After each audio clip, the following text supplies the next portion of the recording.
for anyone watching, sorry for a little bit of a delay here. Just trying to get the chat set up and get that all clear. Should be able to respond in just a moment.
Yeah, guys, sorry for the delay. It's been a while since I've been on here, and I've forgotten how to do this last part. Sorry. Oh, God, this is so simple, and yet it's all missing. So, apologies. Let me text my help.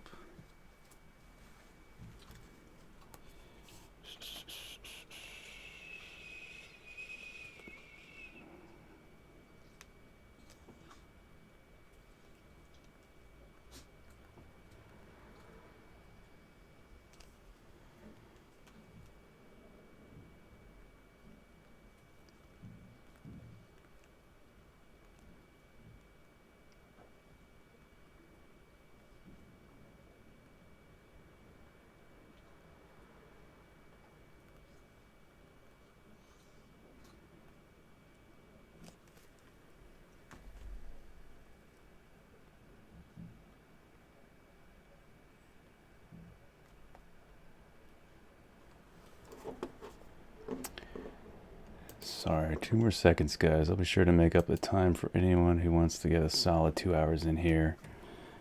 I will get back to your questions as soon as I can see them.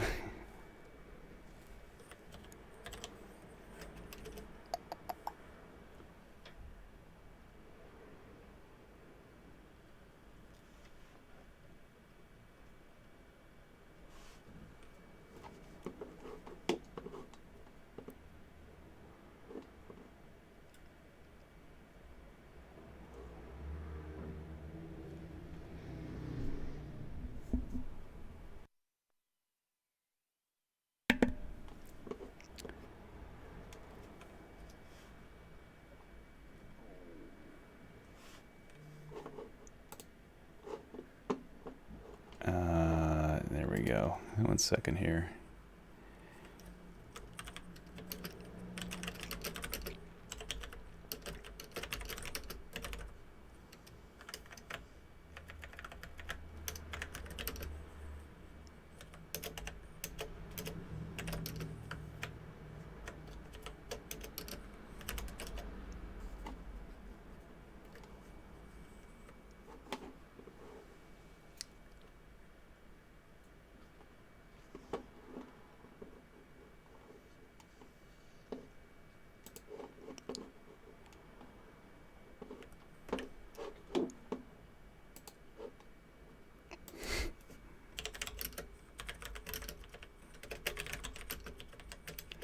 Sorry, everybody.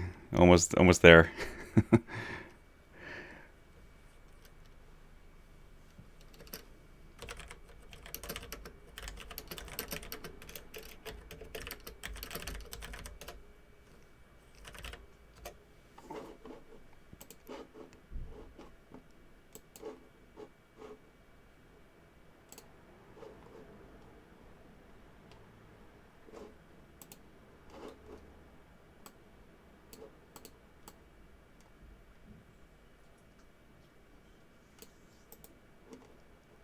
There we go. Thank you. All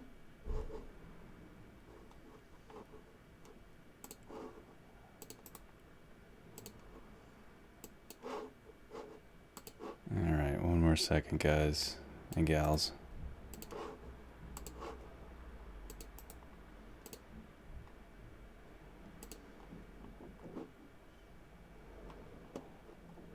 Okay, there we go. All right, guys, sorry for that. Now it's logged in there. So if anyone has any questions, please feel free. And there we go. Thank you, Shane. And for anyone out there, can you guys hear me okay? I want to make sure my mic is working.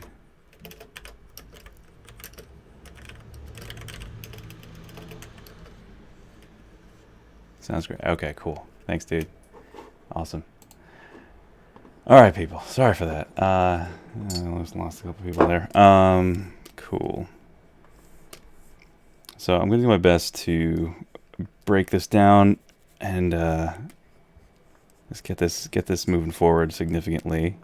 I'm going to try to wrap this, not wrap it up, but I don't know. Really want to make some strides with this tonight. And yeah.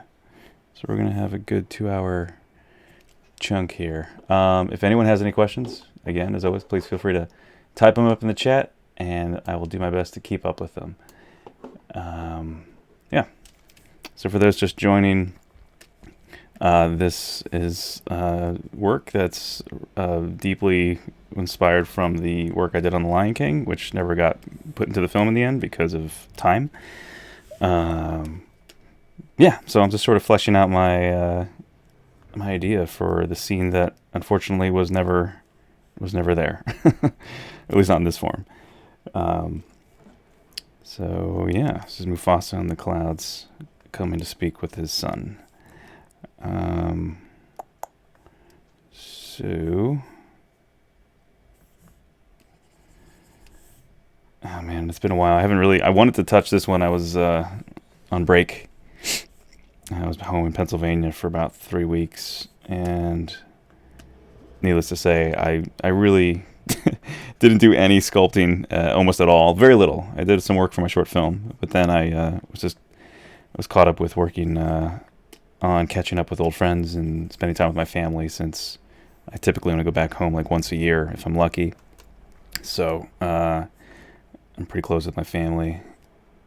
So it's, you know, when you have the time to spend with them, you take it. So definitely was happy to be home for the holidays, but also happy to be back in LA, and happy with warmer weather. Slightly warmer. It's funny how your body adapts to your climate that you live in. So it's like when something's like 50 degrees Fahrenheit outside, it's like, oh, this is kind of cold. You start getting so sensitive to cooler temperatures. It's kind of ridiculous, because when you adapt to the cold in the East Coast, 50-degree weather out here is nothing.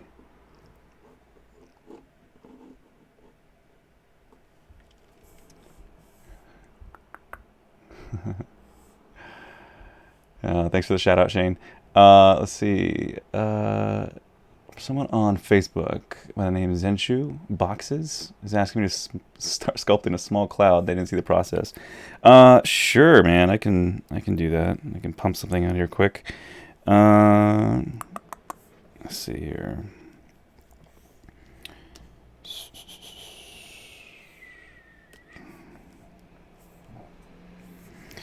I mean, this is the thing I've been talking about in the other streams.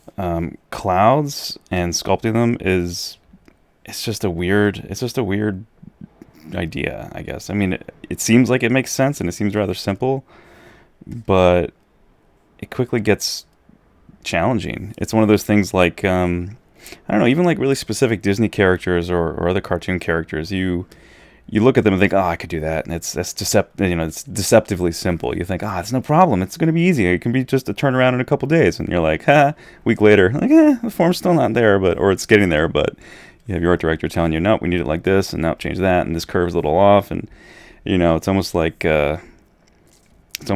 I don't know, like having some of the look of like a great car design. You got to have certain curves and lines just right, and if they're off even a little, it really throws off anyone who knows the design really well. Like they know that character perfectly.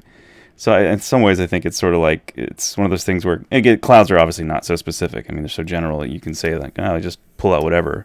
But I think to get really realistic clouds and not be using like VDB files or anything, which are like volumetric displacement kind of stuff, if you're not really using anything that's been simulated and you're just asked to sculpt it, yeah, it's a bit challenging, especially when you want it to look great. I mean, if you just want some sort of blobby cloud that just doesn't look like anything and it's just filler, that's one thing. But to really get, I don't know, to get a design that you're happy with, especially for something like this kind of project, it wasn't like, oh, no problem, let's just pound out something that's looks fine. It's and maybe that's part of it too, is like it's easy to psych yourself out when it's something that you love and it's a big deal to you and other people, and it can be intimidating. And it can kind of, I don't really ever lock up. I'm never someone to get starstruck or to really, I work well under pressure, overall actually, but it's still something that when you're working on a property you love and it's a project you respect, it's definitely daunting. So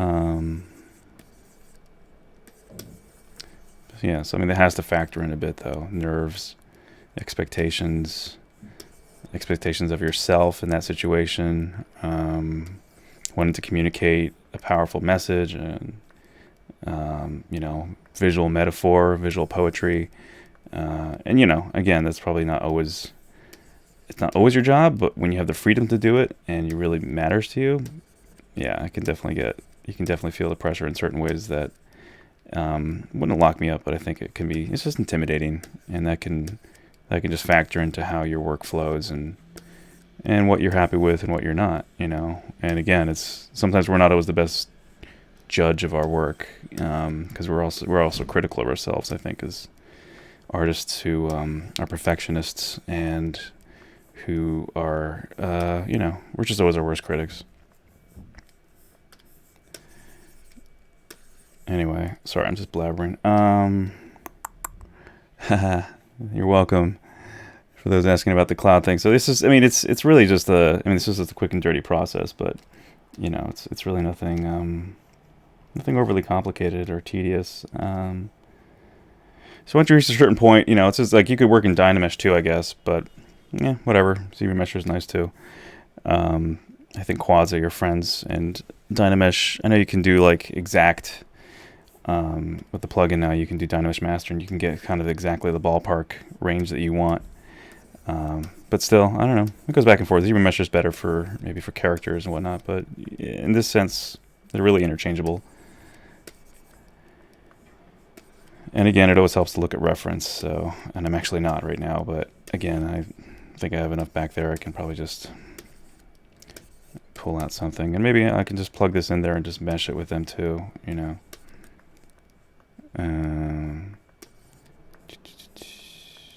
I'd probably scale this down a little bit. It's not, everything's not so small for you guys. Alright, get some inflate in here. And if you guys are ever curious about the brushes I use the most, they're right here in the lower left of my UI on ZBrush. These are the ones I primarily use. And if I wind up using some other brush a lot more and I find out I really like it, I'll usually swap out one that I either haven't used in a while, or if I'm using I'm on a project that like really needs a certain brush all the time, I'll just take out one of these that I know is not going to be really relevant to that, not crucial, and I'll just quickly edit the UI to suit my needs, just to keep my pace up. And it's like when you have that muscle memory going and you can just quick draw something rather than hunt for it. I take advantage of that. Speed is an important factor for sure in production. I mean, when it comes to quality. So if you can be fast and good, that's probably the two most important aspects. But being excellent is, at what you can do so that people want to hire you again is probably number one. But speed is important too when you got deadlines, of course.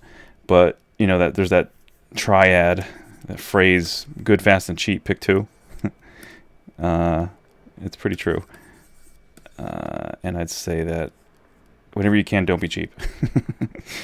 It's something that is probably not spoken of as much publicly, but I think it's healthy for younger artists to hear is don't undervalue yourself.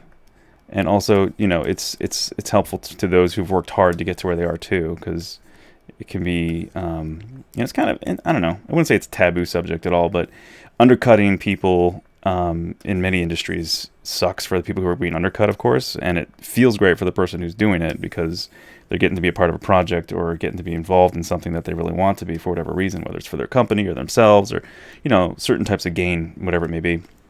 Obviously nominal being one of them for the person involved. But still, I think it's important to value yourself, value your work, and price it accordingly. And then once you're, a younger artist who's achieved a level that is in direct competition and legitimately so with people who are more senior, I advocate that you rack up your price and you try to match what other people are being paid, or ask your friends who are more senior what do they budget things at, what do they price their work at, and try to get a good feel. I think talk with your friends who are more senior in your industries, and it's like a high tide raises all ships, right? Like, so everyone wins in a sense, or at least all the artists win when you have a multi-billion-dollar company or two backing your work, and they're asking you what your rate is. For you and for your friends, figure out what the right rate is, and don't be cheap.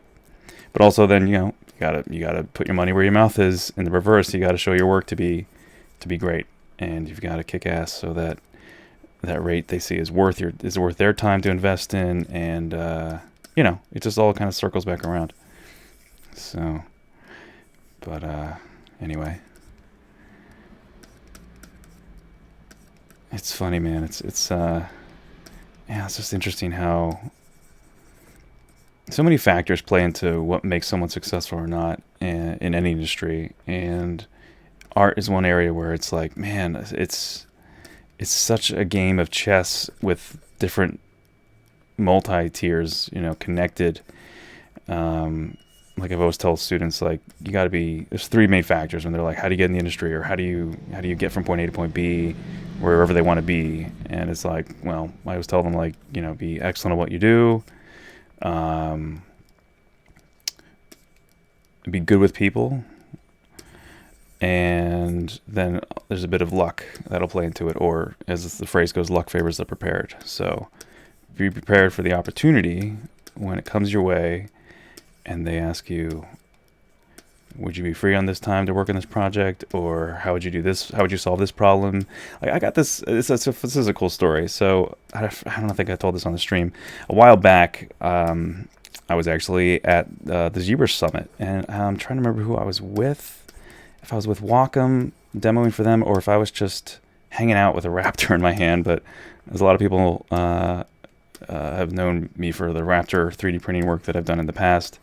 I was carrying one of these Raptors around with me, and then I was somewhere. I was at a booth. I think I was with Wacom. Anyway, a nice gentleman came up to me and had mentioned that we had met once before at SIGGRAPH a couple years ago when I was demoing with Wacom there. And he said he was having this problem, all right, quotes, I'm doing air quotes, problem with some of the challenge he had in ZBrush, and he was asking me how he would fix it. And I don't remember what the question was, but it was some sort of technical question that only somebody who was rather experienced in ZBrush would be able to answer. And I knew what it was just right off the top of my head, because I just sort of eat, sleep, and breathe this stuff. And granted, that's not to say I know everything of ZBrush, because there's definitely some things now I have not used yet, especially in 2020. And also certain things in the, I'll be honest here, like, let's see what I'm thinking of here. yeah, so if you're like ZModeler and you do this, and then you go to, what is it even? Where is this? If you want to do curve modifiers, there we go. Wherever. See, this is how great I am at this part. Like, ZModeler. The curve modifier, when you want to edit, you want to do a lattice sort of deformer on something. Where is that actually? Now I'm trying to remember. Wow, it's been a while since I've even used that. Anyway, it's it's with the gizmo. Man, brain fart, dude. I'm just rusty. This was my first day back at work, by the way, too. Like, I had a killer flight yesterday, and just getting back from Pennsylvania, and then man, it's just showing how tired I am. And then had to take care of a bunch of stuff here at home, get things together, and just barely got 8 hours of sleep last night. And then went straight to the studio, did some work there, and then I'm back to this. So it's like it was just like hit the ground running, dude. But it's good. It's good. I wanted to get back at this. So anyway, for instance, to show my ineptitude of certain things, the bend curve function. I mean, so there's so many other functions in here I haven't even really experimented with, and I need to because I know they're awesome. And they're so useful. So yeah, I can't even do that with layers. But let's see. All right, other quick lesson: always quick save whenever you can, so that if you do something that might cause ZBrush to crash, you're saved, you're covered. So like this thing, right? So for the longest time, I didn't even use this, and now that I've been starting to use it, I'm like, this is awesome.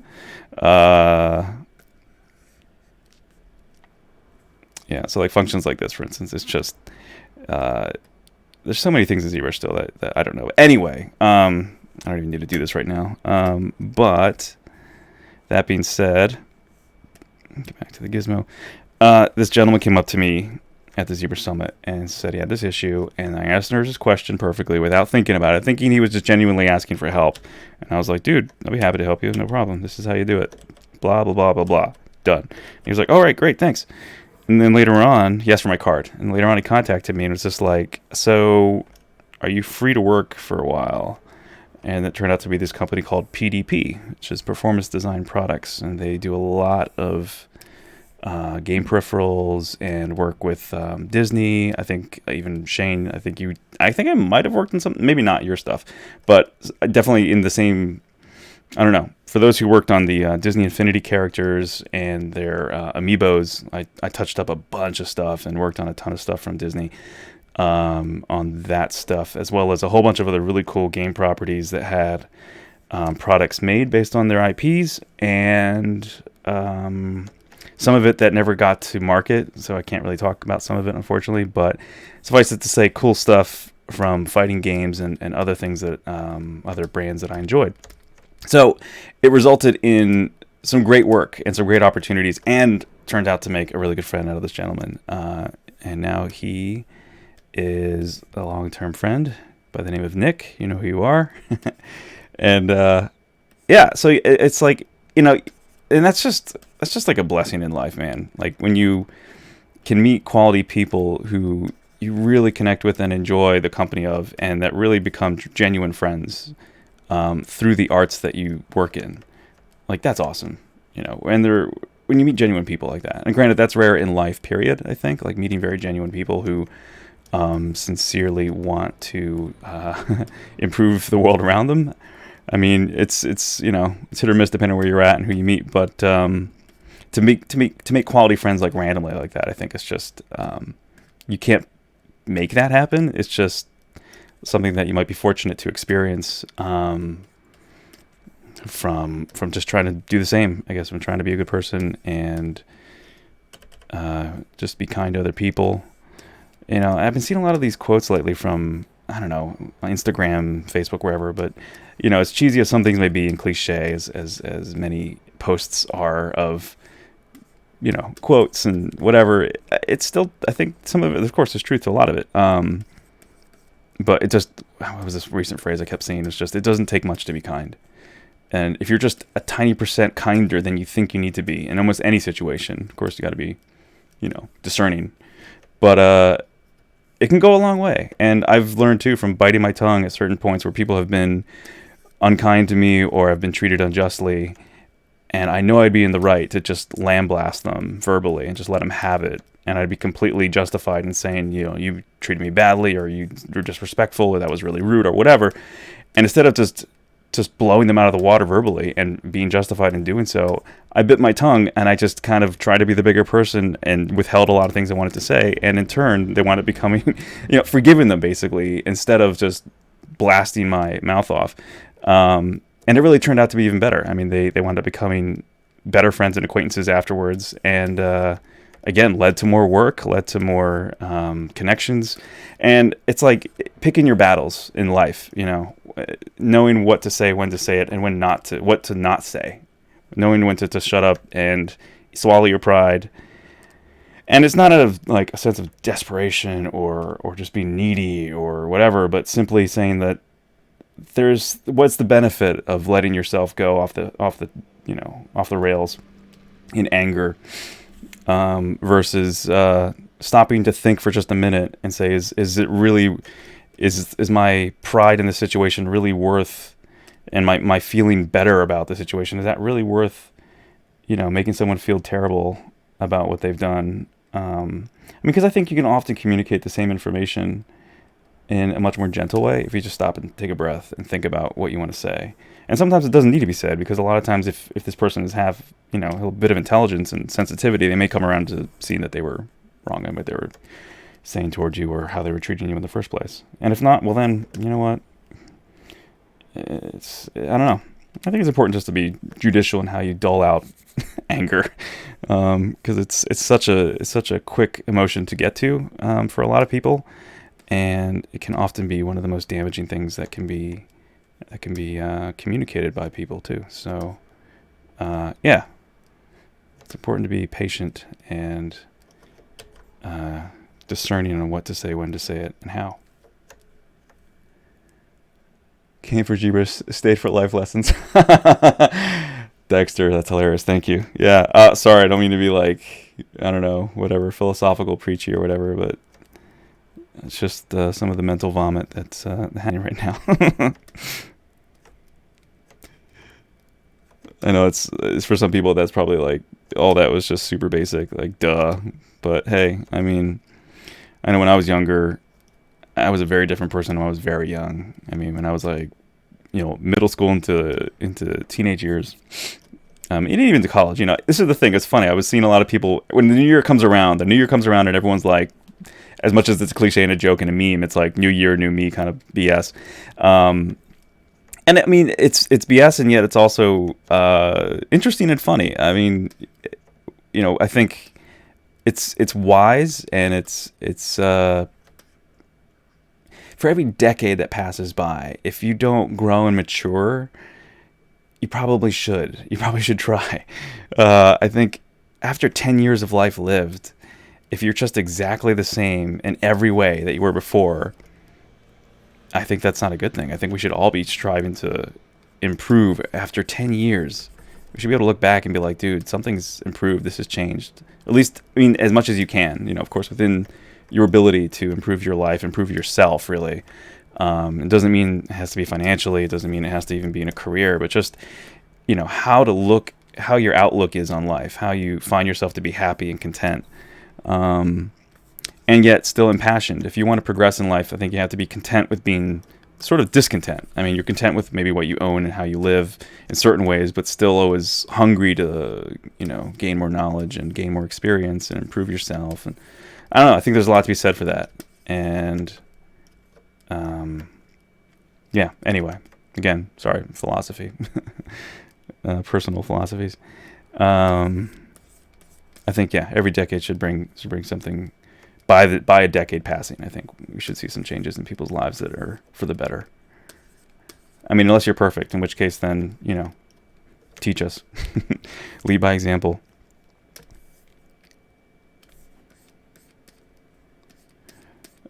And that's the other thing, dude. I mean, it's like sometimes it's hard to be that teacher. It's hard because I think you got to have the heart for it. And as I've said in other streams before, I don't know that I'd be the greatest teacher all the time, because it is challenging for me to have patience with certain people when I know they're being lazy, when I know they just want everything spoon-fed to them.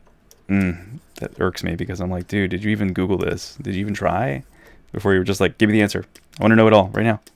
I mean, I get it, because I think we all want to, for those of us who are really hungry, again, if you want to grow and move forward leaps and bounds, and especially when you're a younger artist and you just want to get going, and you're like, all these technical barriers are in the way. And I get it. But I think it's important too to respect your instructors too, and be like, all right, I exhausted every facet of potential, every avenue that I could go down. I've checked it all, and I can't get this answer, or at least it's all just too convoluted. Please explain this to me. To be able to ask that succinctly, and then and then be able to show that you benefited from it. I think that's important for sure. It's like anything. I mean, likability. That's the other thing I remember talking about before. Likability factors into a lot of things in life, man. It factors into a lot of opportunities, for good or for bad. It's sadly reality. If someone has a more pleasant attitude and has something that's likable about them, whatever it may be, that's going to take them a little further than people who are just really hard to work with or really hard to deal with.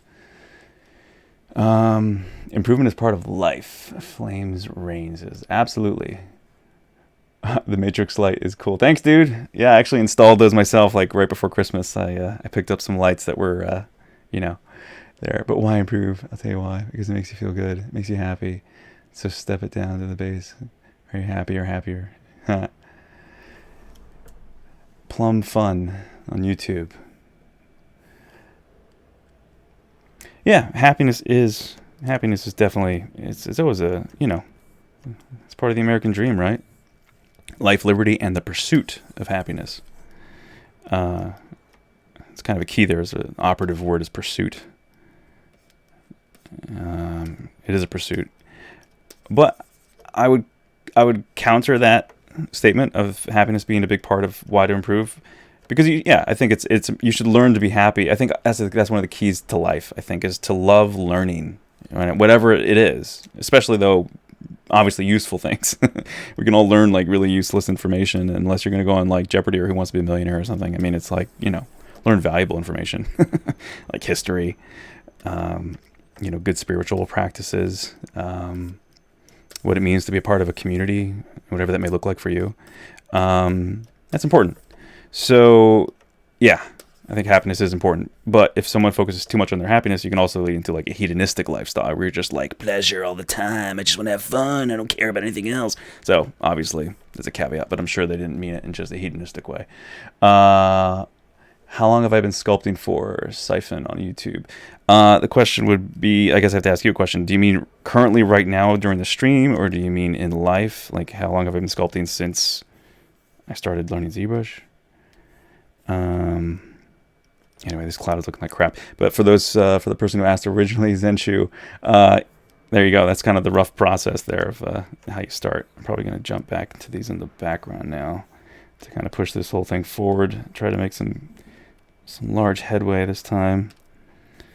Just wind up getting like bogged down in details, and I think part of this too is like I have an idea where I want this to go, but I'm also like, I don't know. I think I just need to kind of lock in. Do I want this to be a really horizontal piece? Do I want this to be partially vertical? But then it's like the bigger you go, like above Mufasa, like it gets grander, but then it kind of minimizes him because this is going to be a statue. So if it gets too big with the clouds, it kind of like diminishes him. You know what I mean? It kind of decreases scale. So I'm going to try to maybe, I don't know, I think I might actually bring these clouds down a little bit. Maybe even do kind of like a sculpturally forced perspective thing where you look at it from a specific angle and it communicates something visually, but kind of works from other angles as well. I love that Antonio Canova piece that I redid. Not my piece so much. I mean, I'm happy with it, but I love his piece originally, which is Cupid and Psyche. This really epic piece. If you haven't seen it, I'll Google it in a minute for you and show you. But I love sculptures that aren't just be able to be. I mean, every sculpture should be able to be enjoyed from every angle, but certain sculptures obviously are meant to be viewed from one angle more so than from their rear end, where it's just their butt or whatever, unless you're a butt person. But my point is, I think sculptures that have a lot of dynamism and a lot of either motion or just their pose and posture and their composition is really interesting from every angle, where you constantly want to be rotating and walking around. I think that's like a really successful sculpture, when the whole point of it is the work of art that you're working on is meant to be finally just a sculpture, something physically to be enjoyed visually. Again, it's like movies. If you can look away from a film and get like 90% of it just by hearing it, I feel like that's almost somewhat of a failure, because film is both audio and visual, but primarily visual, right? So I think any art, any medium of art should it should be successful in its primary form. So I think in sculpture, sculptures, if they're physical, they should really be intriguing from every angle that they can be, whenever possible. I just think that's probably the optimal way to conceive of a sculpture versus, and every sculpture has its different purposes too, of course. So some of them are meant to be anatomical or whatever, but or just blocks in the back and it's meant to be like something carved out of a solid slate. But I feel in general, if you want to be really innovative, and you also just want to be, you want to present yourself and your work as masterwork, I think it's important to really kind of try to make things interesting from every angle. And in this case, I may not be doing that, just to be truthful, maybe a hypocrite. I'm really thinking of this as being something meant to be viewed from the front, like this. Obviously, it'll work from the sides. But I don't know, maybe this is also, maybe I'm posing a challenge for myself. Maybe I should try to wrap this stuff around in a more kind of curved way. Maybe so it's more interesting from the sides too. I don't know.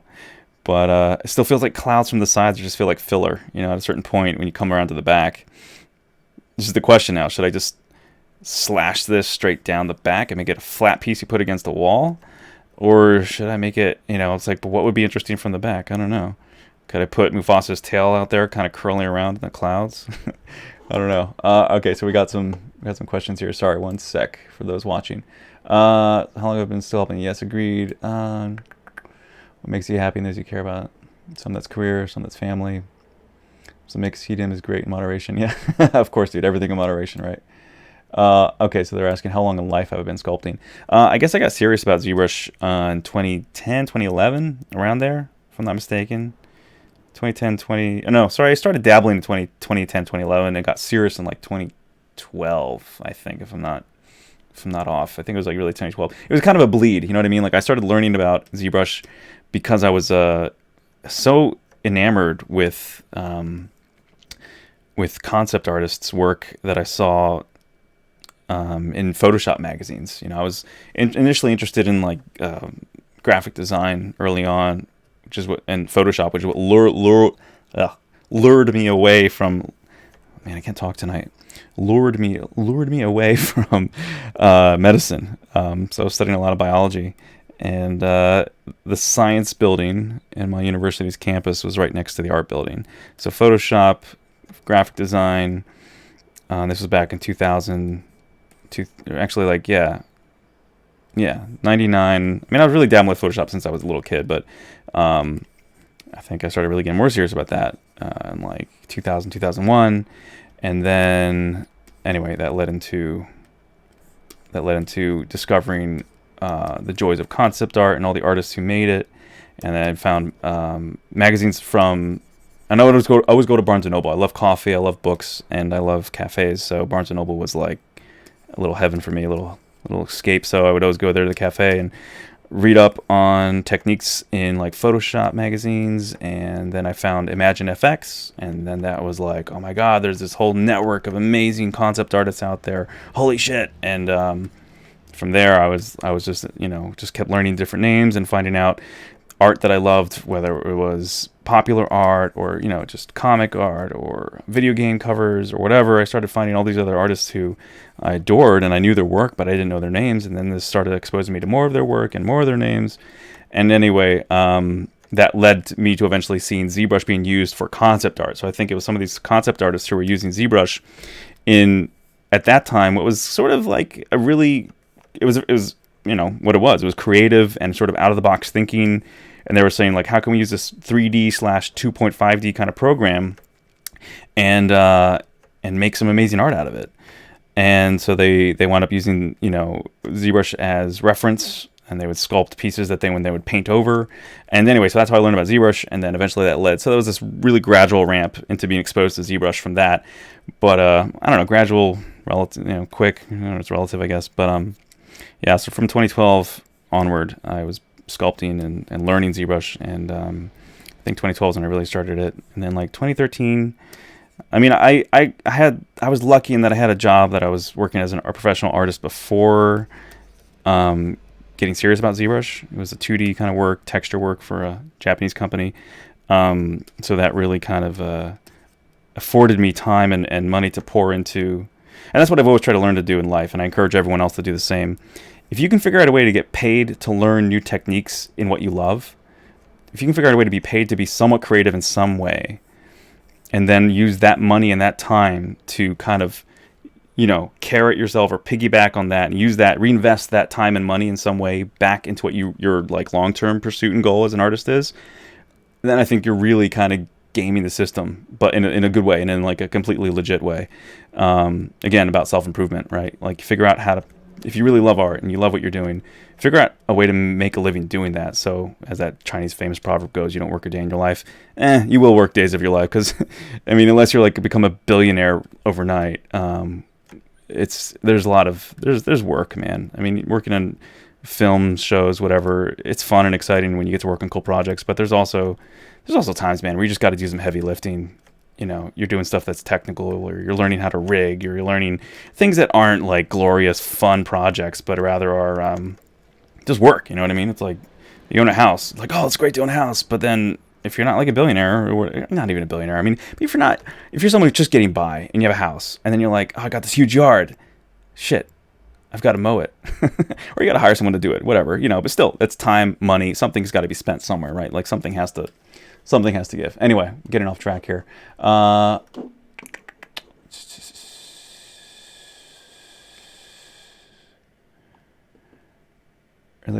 someone has a friend that really wants to learn ZBrush. Do I know a good course online? It shows you everything from A to Z. Well, man, I'm going to be honest. You got to hop on pixelogic.com and go to the Z Classroom. That's the first place to start. It's free. It's from the dudes who make this. It's from the guys at Pixelogic. So you can't get a better source to start with than them. And it's really like at your own pace. It really is like bite-sized chunks of information. So you can quickly ramp your skills up. Then I would say check out Gnomon. Check out the Gnomon workshop. You can definitely find some solid courses there, guys. So for anyone wanting to learn ZBrush, that's a good place to start. You could probably find some decent courses maybe on Udemy, Pluralsight, some of those. Someone else is digging the matrix lights. Cool. Sweet. Cool. All right. Someone else needs... All right. So Plum Fun is out of there. Anyway. All right. If anyone else has any other questions, please go for it. All right, let's get this going.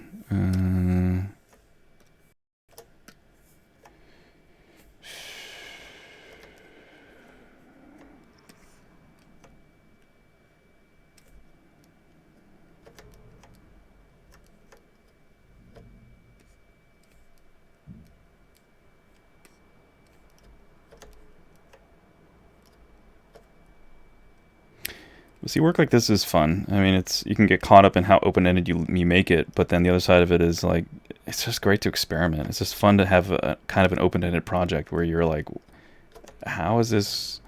What would be the best way to make this thing look great? You have the option, you have the freedom, you have the flexibility, and it's a project that you enjoy working on, and it's a lot of free form, to it. That's always a fun. It's always a fun challenge.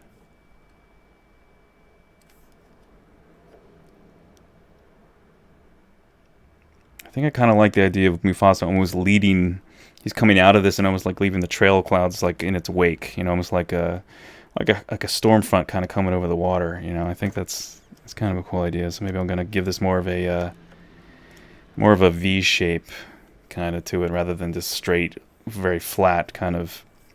Here it is from the front only. I think I'm gonna do a little bit more. Like I said before, kind of a more curving around sort of look. So it kind of makes him the apex.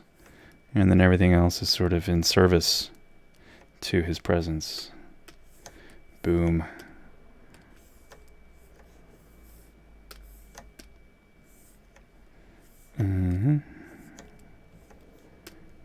What are we doing here? All right, so I should probably separate these guys. There's a little Control-Shift select. Reverse that selection, split hidden.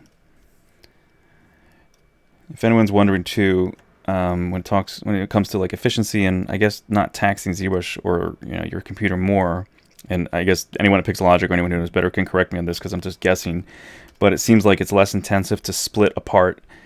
Like so let's say I would, let's go back to these guys for a second. So like what I just did, out of all these, I knew that this cloud here was less polygons than all of this mass. So what I chose to do was hide the lesser poly count of all of them, and then reverse that so that the majority of polys are showing and the few that I want to cut away are not, and then I split hidden. So then I just am hoping that the operation is spending less time to take away a small amount of polygons than it would be to do the opposite and say, I'm going to show this small amount of polygons I want to keep here or separate from, and then tell it to separate all the larger amount. Maybe I'm wrong. Maybe the operation mathematically is indifferent, but I would think, my assumption is that it's faster to separate the lesser from the majority than the other way around. But I don't know. Maybe someone out there who actually knows the depth of ZBrush could answer that for sure. Let's see here. Questions. So someone's saying they're freshmen at ZBrush and it's really time consuming. How long did it take me to do this roughly? Roughly, I mean, it was like I was feeling my way through this and it was like on and off. Like I was doing the same kind of work but more intensively at work when I was working on the show, and then I would come home and work on this concept myself. And so it was like I would feed my ideas at home and then I'd go home and implement them more seriously and more in depth and more detailed. So it's hard to really say hard numbers because some of this work was like, you know what I mean? Like some of the work of anything when it comes to figuring out a unique sculpture out of your own head is time spent referencing things or time spent looking up what you want to create or figuring it out, right? There's time spent mental crunch time, right? And that causes a delay, and from idea to like solidifying that to then go into your hand and then go into the screen and working with the software. So it's, but anyway, to put in rough hours, I guess, I don't know, maybe this originally was like, I don't know, 20 hours, maybe? I don't know. It's hard to say. Maybe a little bit more, maybe a little less. Because like you're working on this kind of stuff. What are you doing? You're listening to the Lion King soundtrack. Like Hans Zimmer it up. You just kind of get absorbed in what you're doing, and you're not looking at a clock. You know what I mean? This is like, dude, I'm loving this. So this project in particular, it's kind of hard to really put like a hard number on it because it's something that I really was enjoying, and it's something that meant a lot to me. So not the best thing to ask. Maybe how long did it take me? I mean, in general, it's like anything that you enjoy, everything has different. It's like someone asks, like, how long did it take to 3D print this or that, or how long does it take to 3D print an object? I'm like, well, depends on the object, dude. Like, it's not like everything has the same. At least technology is not there yet, where everything kind of just works at the same pace. You know what I mean? It's not like, I don't know, like a bill counter counting money, where it's just like, and it has a predictable bills per second count or something. You know what I mean? It's art. Art is like so. And just all the parameters of art and technology merging, like with 3D printing, and the printing technology is changing and evolving now more. So you can have like now I think Formlabs introduced this new technique, which I haven't used yet, and I need to, where it's like layer height, blanking here on the right terminology, resolution, I guess. So areas that are larger, more broad, those layers will receive less finite, tiny detail, versus like the infinitesimal little things. It's not going to take that long to do those broad areas when the software can see that this piece of this sculpture, this piece of this product that you're printing is very flat and simple. So it'll just do those areas very quickly versus really tiny, fine detail areas where it has to be slow and precise to really get the excellent amount of detail and perfection it should. So again, that adds variability to time, right? You can't say this is a predictable rate of something being created or something being printed, because there's that factor. And then there's also factors about materials. The liquid resin you're using, that's going to affect the time it takes to print, because each resin has its own rate that it can be printed at and speed. So there's certain layer height limits on certain resins. So there's just a lot of variability to art in general, and it merges with technology now, and it's always in changing and improving. You know, they can even make software updates that will improve print times just from a patch. You know, they figure certain algorithms, they figure out certain chemistry for the resins they're working on, and then there you go. You know, it improves the speed of something being printed. So it's always changing, man. It's always evolving. But that's what makes it exciting. This makes it fun to be a part of too. Is when you get to be a part of something that's on the bleeding edge. That is fun. That's cool. It's simply exciting too to know that you're some of the first people to see something.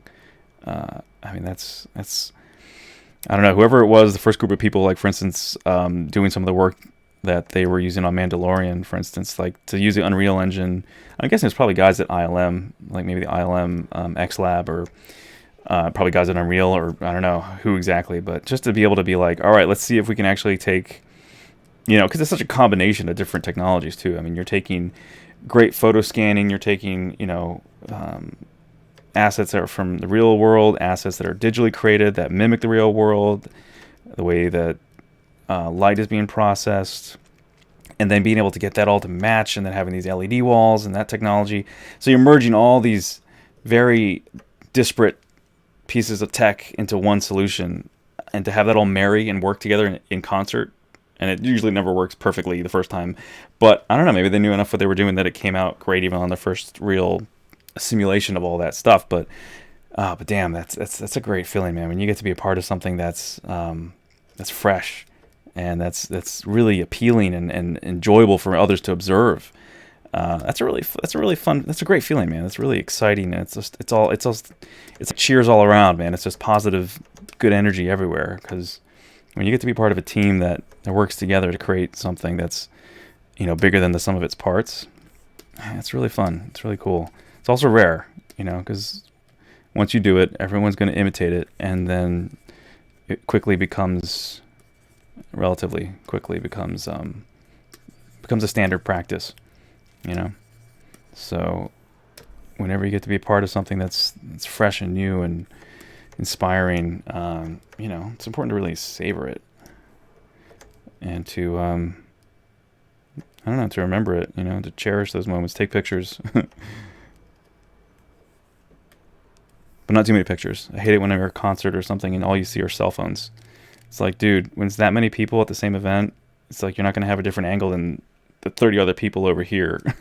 You'll find it on YouTube. Like, put your phone down, enjoy the moment, take the pictures up here, and like snap a photo, whatever, and then put your phone down. Like, it kind of gets old, actually. I hate going to concerts now where you see everyone's cell phones. It's like, dude, put it down, live in the moment. There's moments where I'm like, yeah, I do miss the 90s.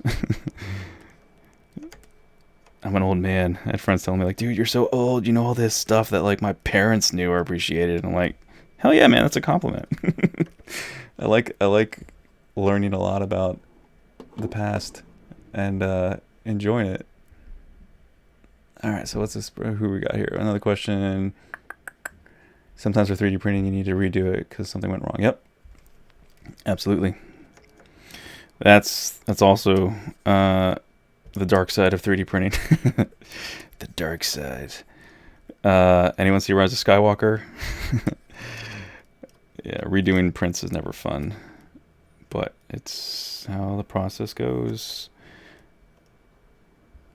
It's like your first time you're printing something that doesn't have a certain predictability to its chances of success, or when you know you're pushing the machine. That's a really unnerving feeling. You're both excited and like, oh God, I hope this works.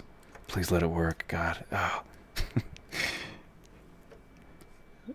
And it's even worse when it's like your first time doing it and you've got a tight deadline and you're like, I don't know if I can do it twice. I might be pushing it. Oh man, that's the worst feeling. Stress. Ugh. But hey man, if you have one shot and you nail it, oh dude, the feeling of victory is so tremendous. I remember hearing stories from guys at Stan Winston Studios. I remember John Rosengrant was saying this for certain ones. I think he even did it for like the first Jurassic World.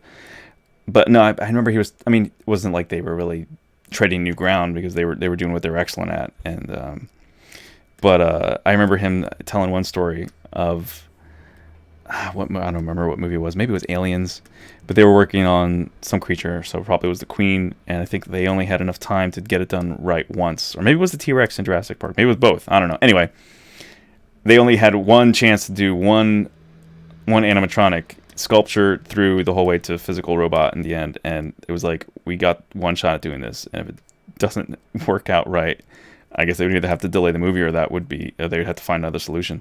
So it's like that pressure of like knowing this is the first and only, piece of equipment or art or whatever that will ever be made, and then to succeed at that, like, holy shit, dude, that's got to be, that feeling of victory, that feeling of achievement has got to be overwhelmingly awesome. It's got to be so much fun. But it's like so much stress beforehand. So it's like if you've ever been driving and then you, this is probably not the perfect analogy, but if you've ever been driving, like I'm speaking from personal experience, if you've ever been driving on a highway or something and you just took a turn a little too fast and it was raining or it was snowing or whatever, and your car like did a 360 or something, you hydroplaned, you nearly died, and then you come out unscathed, your car is fine, like you did the whole spin on the road, no one was around you by any chance, just by luck, and you come out of the whole thing and you're okay. That feeling that you feel, that elation, it's almost like a roller coaster. You're like, you laugh at yourself because you're like, ha, I'm alive, I didn't die. Like that feeling is, it's probably not the same exactly, but it's a very strong emotion. Like it's an extremely powerful mixture of feeling and thought put together, and it's definitely one you never forget. But it's also one that it's like I don't want to have that level of tension and elation afterwards ever, because you can't predict it. I mean, unless you can't even have the same reaction if the stakes aren't high.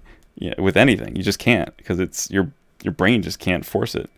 So it's like either you genuinely are terrified and then you're elated that you're alive or that everything turned out okay, or you're not going to be that elated because you could see the end coming and you knew it was going to be fine. So I don't know. It's something that it's like, it's an amazing feeling, but it's like you don't want it to be an everyday thing.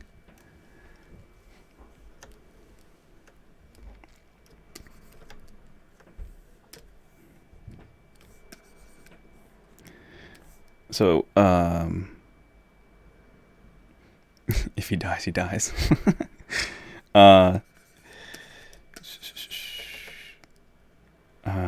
So I'm listening to some tunes right now, but I don't think anyone else can hear it because I muted it because it's copywritten. But I'm curious, for anyone watching, if you want to contribute in the chat, what kind of music do you like to listen to when you're making your art? I'm a big soundtrack junkie, huge soundtrack fan, especially like John Williams, Hans Zimmer, Jerry Goldsmith, James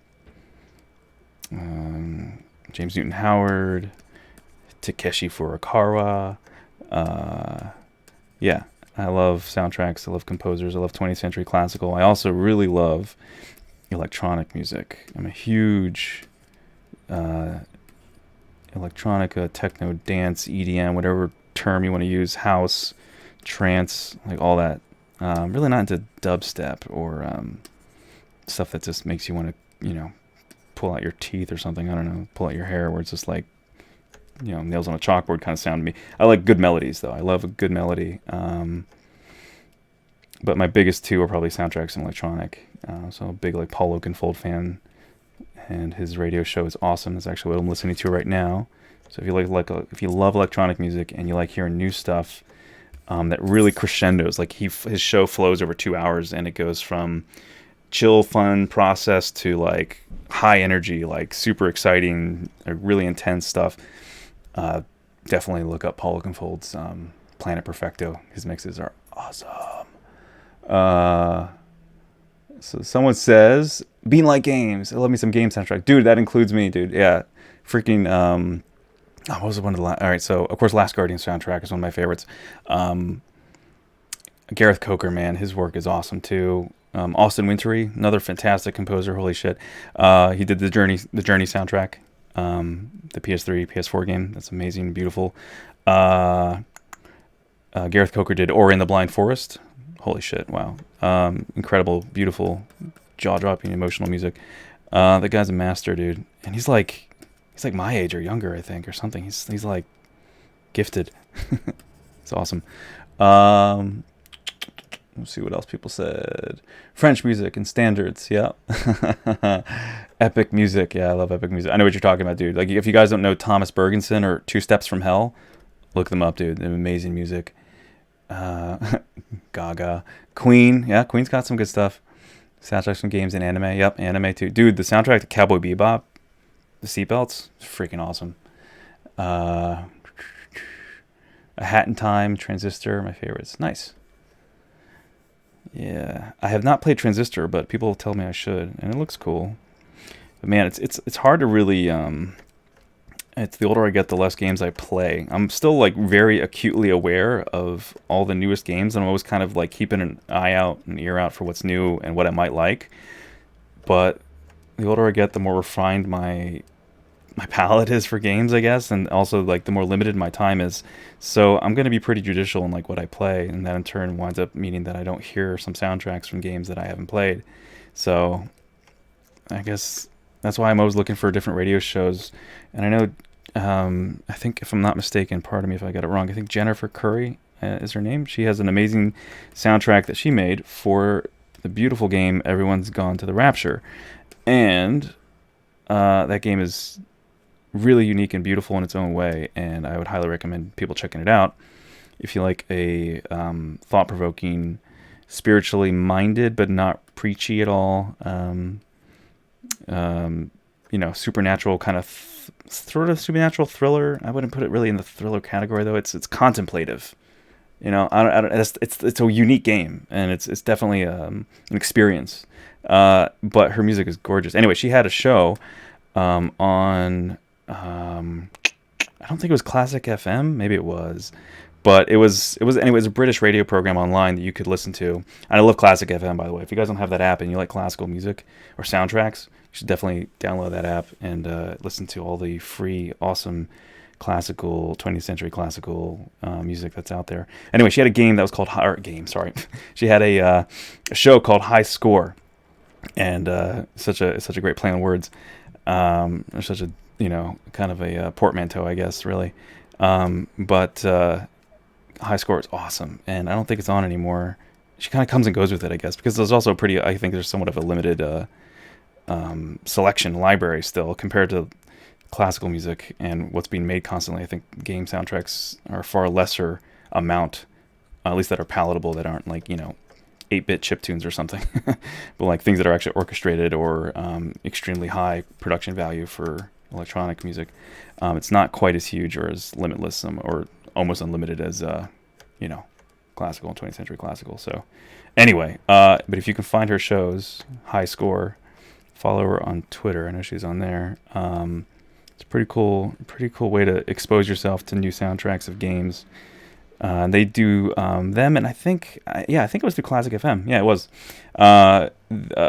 She would do her program, and then there was also this other gentleman. I can't remember his name right now. Forgive me, but he has, I think they call it Saturday Night at the Movies, and they'll do a whole like couple hours, at least an hour, if not more.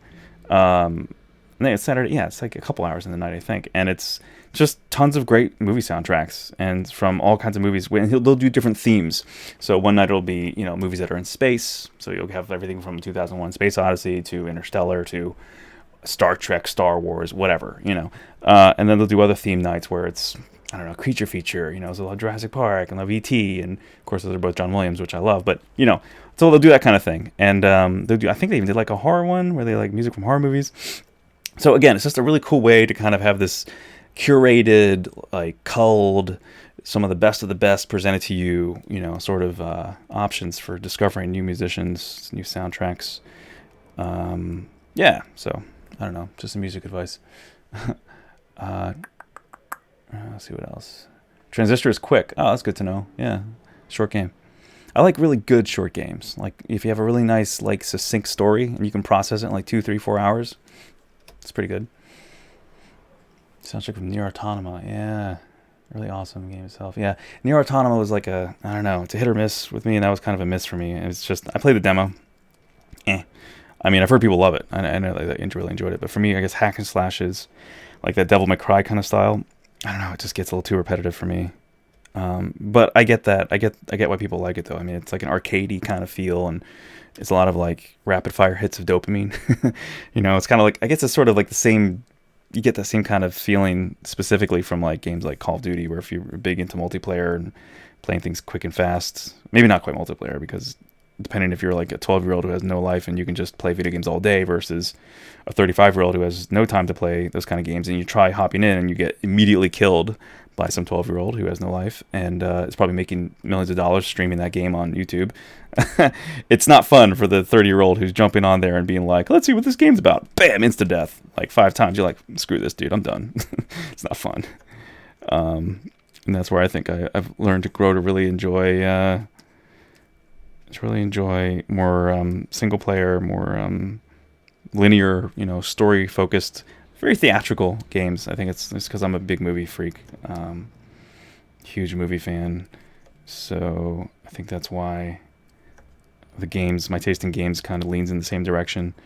But I'm always open to, I just like good stories. That's really what my heart is, I think, is I just like really good stories.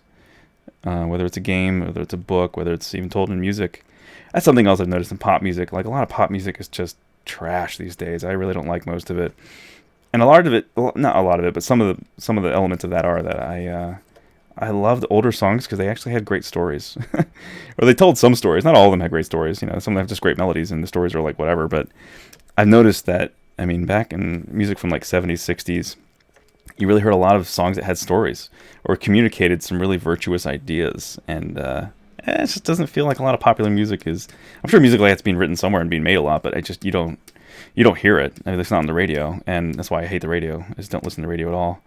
If I'm forced to listen to it in like an Uber or Lyft, I'm like, hey, can you put the jazz station on, please? 88.1. I know some people are like, you're such an old man. I like jazz, so sue me.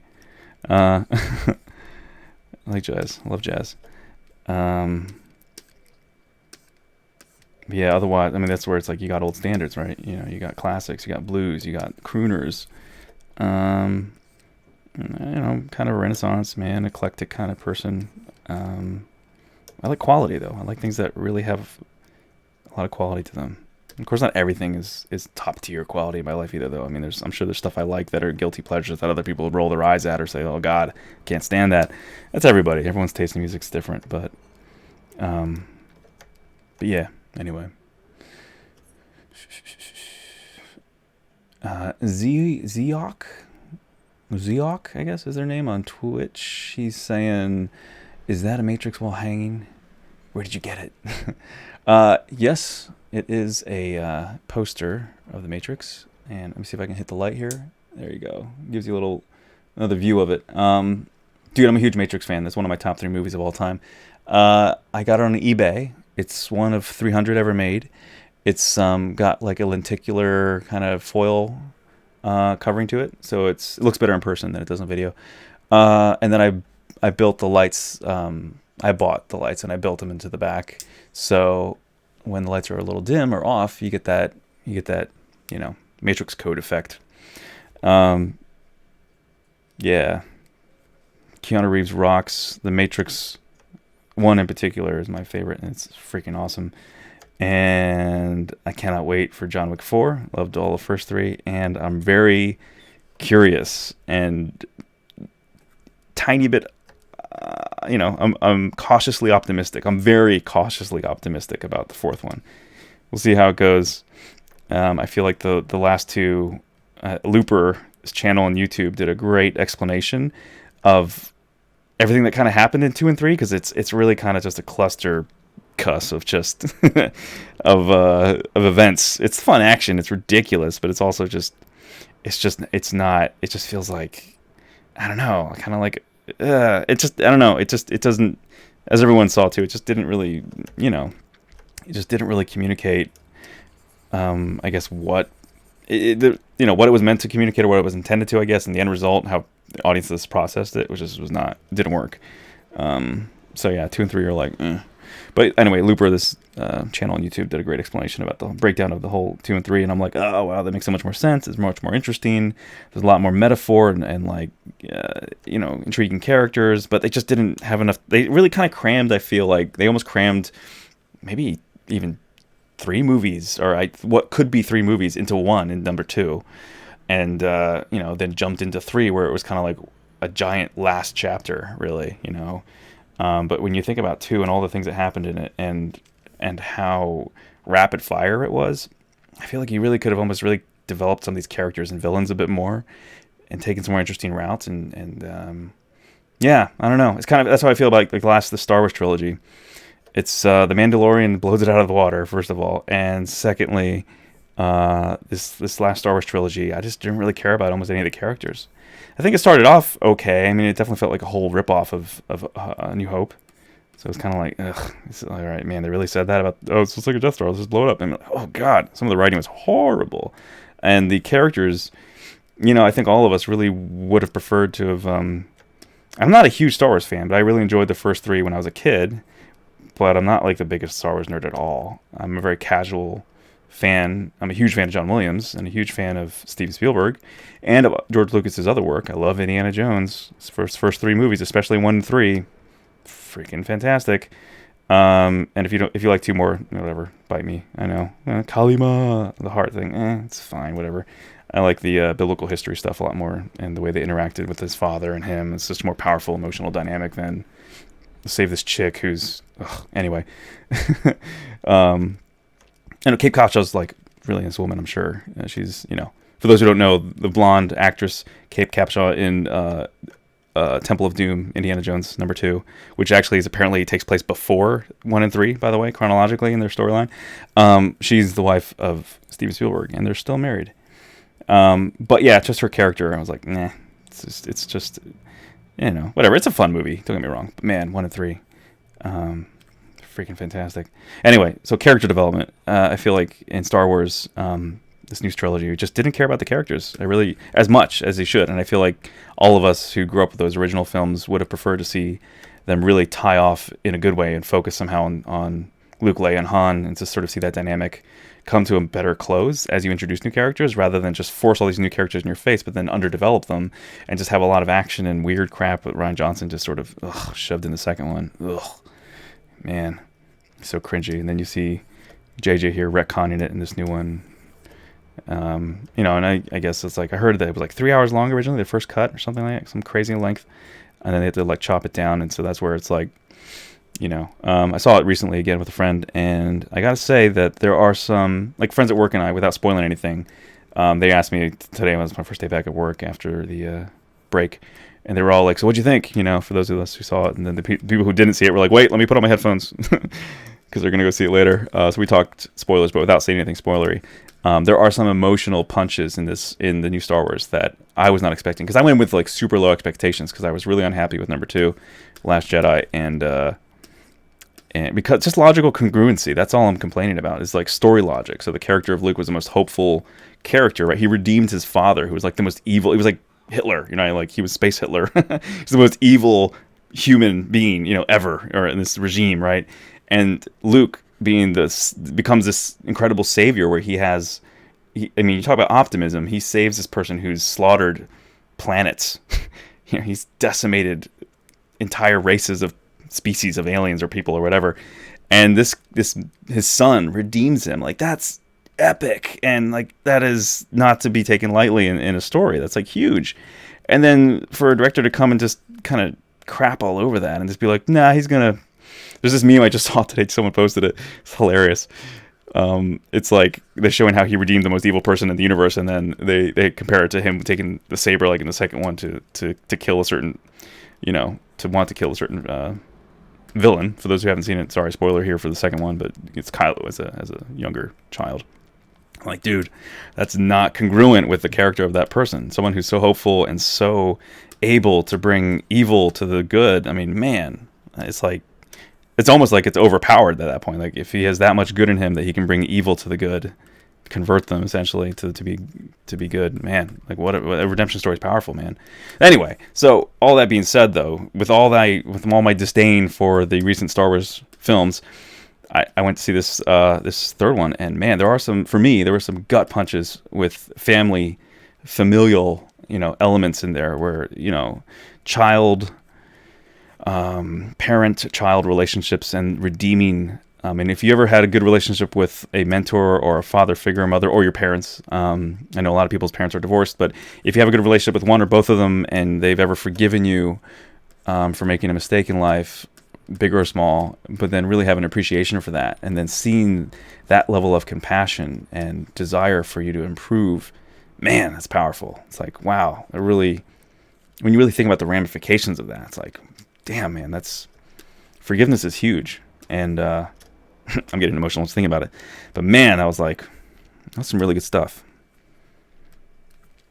It's too bad that the rest of the movie is it's like 50-50 for me. It's like some of it was really good and some of it was just like cringy bad. It was just so so like the emotions and like the dynamic of families, that's such a pillar that can really hold on its own. And then action sequences are fine, but it's like there's good action everywhere. It's like, that's great, but it's not Matrix level, meaning not that it has to be like slow motion and epic fights like kung fu. I just mean that it's not something that's showing us something new. It's not something that's mind-blowing. It's just standard action, and it was really good. I mean, any shot with the Millennium Falcon, and it looked freaking awesome. Like, it's really fun, but it's just not like, holy shit, this is new. Like, it's just, oh, that's cool. That's fun. And then a lot of the character development wasn't really character development. It was a fine adventure. You know what I mean? It was fine. It was whatever. But, and some of it was just cringy. Man, some of it was just, ugh. Some of the ending for me was just, oh. Anyway, sorry. I don't want to complain too much about anything. It's not nice. The artwork was amazing. I will say that any artist who worked on these Star Wars films, especially this last one, wow. The look of it is fantastic. I would expect nothing less from ILM and their property, though. I mean, it's the company that invented like computer visual effects. Like, if this film didn't look stunning, there's something really wrong, but it looked incredible, so you can't fault it there. It was gorgeous. Yeah, others love The Matrix. Yeah. Saw him play a long time ago. It's cool to see him in person.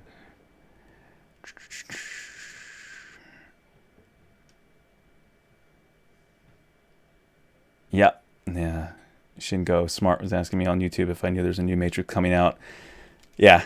We're very well aware of it, and I'm stoked. It's Matrix 4 and John Wick 4 are both coming out on the same day, and they've declared it unofficially Keanu Reeves Day. And I'm like, hell yeah, dude. Let's make it a national holiday. Dude, I guess we can't though, right? Because he's Canadian or something, isn't he? Isn't that his actual citizenship? I don't know. Whatever. I guess we can still make it a holiday. Dude, Keanu Reeves is awesome. His personal life story is an incredibly moving, tragic one. Just Google it. I mean, he's had a rough ride in life, and yet has been incredibly kind and persevering through it all. And I have mad respect for that dude. Just as a human being, from what I've read and from everything I've seen, he's a guy of integrity, and he's a badass. I mean, look up Terran Tactical and his work for the John Wick films. This dude can be lethal in real life with guns, man. Like, surgical. It's awesome, and it's impressive, dude. One could only hope to be so skilled at anything like that, but man, firearms, dude, the guy's a badass. So if you're ever thinking about breaking into Keanu Reeves' home, don't. It will be John Wick for real then. Yeah, he's Canadian. Yeah, okay, yeah, I thought so. Yeah, so whatever. Let's make it a Canadian-American national holiday. Keanu Reeves Day. And of course, or just they could call it Whoa Day or something. I don't know, right? Whoa. Or Wild Stallions. And the new Bill and Ted's coming out. I mean, it's just there was that when Matthew McConaughey started really coming back with movies and hits. They called it the McConaissance, right? So now I guess this is like the Revaissance, Keanu-sance. Keanu's having like just one hit after another. It's awesome.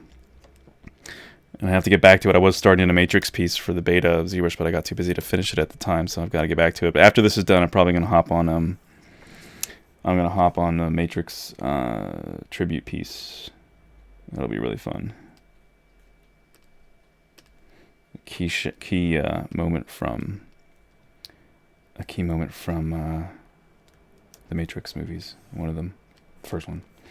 Okay, so one thing I've noticed here, and so pro tip for any young artists using ZBrush, the scale of your grid, your floor, which is down here, this green egg carton, your floor, that is directly related to scale of how Dynamesh processes your mesh. So when you read Dynamesh, if you have a giant, relative to this square, if you have a giant piece or any mesh, it will be much denser according to the slider than if it was smaller. So right now, for instance, I'll give you a quick example. So this group of clouds here that I want to refine, this is what the mesh looks like right now. And so now even keeping this low, so let's even take here the sub projection, and let's just see what happens if I do this at whatever, what is that, 272, and have the floor at this scale. Let's watch how the mesh changes. Boom. And you can see how dense it is. It's crazy dense, right? So we have 4 million now, and before it was 100,095. Gigantic difference. So the way you fix this, if you don't want to have that problem, which I'm hitting the wall now, is you want to get your gizmo, and just center this guy, and we just, as if you've watched any streams by Pixelogic before, and you know Joseph Drust and Paul Gabry, I forget who started it first, the pizza boxes. I think it was Joseph Drust. Stack of pizza boxes. So right here you got this little check mark here, and it says transpose all selected subtools, if you see down there below the gizmo in orange letters. So you hold Alt. Actually, you don't have to hold Alt, I guess. You can just, you just click it. Sorry, I'm used to holding Alt for other things you do with the gizmo. Anyway, click that little rectangle with check marks, and now you have all these little stacks, which symbolizes all your subtools, right? It's a micro icon, small icon for all of these guys over here on the right. So now that's going to apply to all the subtools at the same time, anything you do with this gizmo. So as you manipulate it, it goes across everything. So just bam. You shrink that down super fast, really easy. Oh, okay, that was weird. Why did it do that? That was weird. I don't think I have a mask on anything. That was weird. What the heck? All right, let's try this again. Shrink. And now if I move. Okay. That was weird. Super weird. I don't know. I'll have to ask the guys at Pixo why that would happen. I don't know. I've never seen that happen before. Anyway. Okay. So now we've brought the scale way down in ZBrush land. So select this cloud again.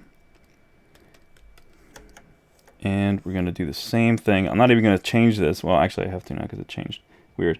All right, let's bring it back down to 400. No, 200. What was it? 290 something? 292. All right, let's put it back to whatever. 248.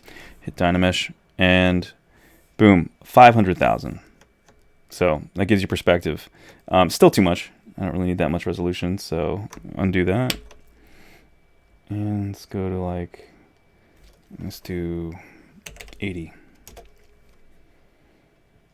Dynamesh. Boom, much better. All right, 61,000. Nice. Nice. Nice. If anyone knows Key and Peele, I was just talking with another friend about that tonight. Noise. I never use that word, noise. I never say noise, except in jest and joke. I'm making fun of millennials who actually use it sincerely. I don't know, man. I'm turning into a crusty old man. It's like I hate modern slang. The more I hear new words, I'm like, ugh. Ugh. No. Use my limit is like cool, awesome. Kind of jokingly say rad. I don't know. I'm an old man. Like new kids saying things like, "That's fire." Like, what? What? I heard it at work for the first time from a younger intern. I was like, he's like, "That's fire." And I'm like, what the? I guess that's a good thing. I mean, you could tell he's enthusiastic. And I was like, is that what kids are saying these days? Are they saying for cool? They say fire? And people were like, I don't know, because everyone else around me was like around my age or older. Actually, most people were older, so I was just like, yeah, I don't know. So then I was like on social media somewhere else, and someone was like, it's so fire, fire. I'm like, oh my god, it is the new slang. I'm like, what the hell, man? I don't know. It's just part of aging, I guess. That people are going to invent. This is part of the American culture, the Western culture, I guess. Slang. I don't know. Do other? I mean, because I know some other languages in a bit. I'm not fluent in any of them. I mean, even Spanish, I understand a lot more than I speak, but I'm not fluent. And I know they have slang, but I mean, is it? I hate saying like all the time too. I've got to get better about that. Does every language organically develop slang in every way, or is that like? I feel like it's a uniquely Western, almost American thing, right? Like it started here, I guess, and then we've spread it everywhere like a virus.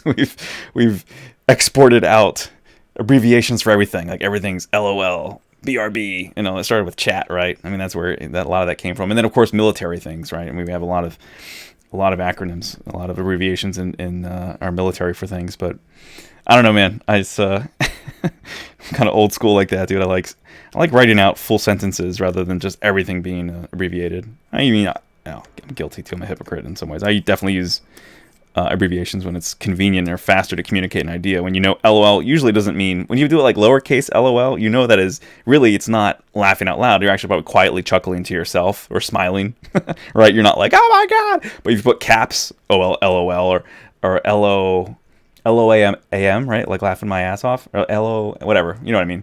Laughing my ass off. I can't even think right now. Then that's usually more sincere. You know, you're probably laughing pretty hard. But when you just put like little LOL, it's like, I'm just quietly laughing to myself. So there you go. People are typing that in. Oh, damn, that's good to know. So this guy's name on Twitch is Jeebus Christ. That's awesome. That's funny. Your sculpt is looking fire. Happy Gamer says on Twitch. Thank you. Thank you, you son of a bitch.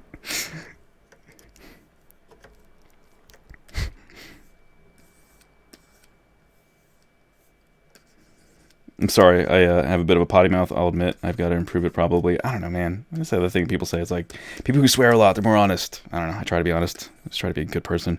But yeah, I like to think I was pretty honest. I'm also pretty blunt. I got to probably curb it sometimes. But yeah, I got a bit of a potty mouth. It's been my thing since I was, I don't know, teenager. My parents were always like, we never taught you to speak that way. I'm like, I know. Did a good job. I just got infected with dirty languages from... where else? Movies, Friends, the world. They corrupted me. No, but I don't know, man. It's interesting too, just how it's been like trickled down, right? I mean, like the F-bomb used to be the bomb. It's like, big bad word, and now it's just so commonplace. It's just so ubiquitous. I try not to say it anywhere. I mean, not everywhere, not in certain company either, where it's just not professional, or it's just, and even, in the creative world, that's where it's like stuff like that goes out the window, because so many creative professionals are not professional as far as their conduct. But in certain circles, man, certain professions, you just don't curse a lot, because it just comes off as classless and tasteless and terrible, and it just seems uneducated a lot of times in certain circles. Just comes off as bad manners. That's why they're called bad words. That's why they're called curse words. But it's become so many words that used to be such, like in our puritanical American culture, especially when I was younger, it was like so bad, in certain circles. And, even now though, man, if I hear parents like yelling at their kids and cursing at them, I'm like, dude, and it usually goes hand in hand with people who are not good parents. Like, ugh, they're just calling their kids the worst names. And I'm like, dude, I wouldn't talk to my dog like that, much less my child. Like, what is wrong? Like, call social services. Like, dude, you don't communicate to your children in a worse manner than you speak to an animal. Like, this is crazy. Anyway, parental advice: don't swear at your kids. My dad always told me when I was younger, it's like, there's always two ways to ask for something you want in life. The nice way or the angry way. Which way do you think is going to get a better response? Which one increases your chances of getting what you want? There's that famous proverb, right? A gentle answer turns away wrath. It works. It makes sense. I mean, it doesn't always work because some people are crazy, or just blood rage, just blinded by anger. But, if anyone has half a brain, you can de-escalate a situation if you're controlled, kind. Just, take a breath, take a step back, and speak calmly rather than out of anger. Anger is always like this baseline thing that it's so easy to go to in general because it's such a natural human emotion, but it definitely here we come back to Star Wars. It's that Yoda phrase, what leads to anger leads to hate leads to, I forget how it all goes. You know what I mean, though. It's that famous thing, and eventually it leads to suffering. It's like, hey, it's true, man. Such a great life lessons, man. Good life lessons. Yoda. Who's excited about season 2 of Mandalorian? Baby Yoda. Who's not Yoda? Dude, The Mandalorian, those last 2 episodes, if you guys saw it, man, they were great. So much fun. And that IG unit, man. Whew. I love how they took the, for those in America, there's this famous phrase that is usually associated with cops, police officers, but I used to think as a child, because you heard it so much, that the phrase is to serve and protect. I used to think that was a slogan for all police officers, but apparently it's not. It's the LAPD's slogan. So, to serve and protect, or to protect and serve, whichever. Anyway, the famous phrase is to serve and protect. So there's without spoiling too much, there's a, for those who haven't seen it, I don't want to say, but there's a character that says their job is to nurse and protect. And I thought that's just hilarious and great, because it's a total play on words of the famous LAPD's phrase, to serve and protect. Which is a great slogan, by the way. And I think everyone should aspire to such ambitions. It's like, if everyone's trying to be nice to everyone else, that just makes the world better, right?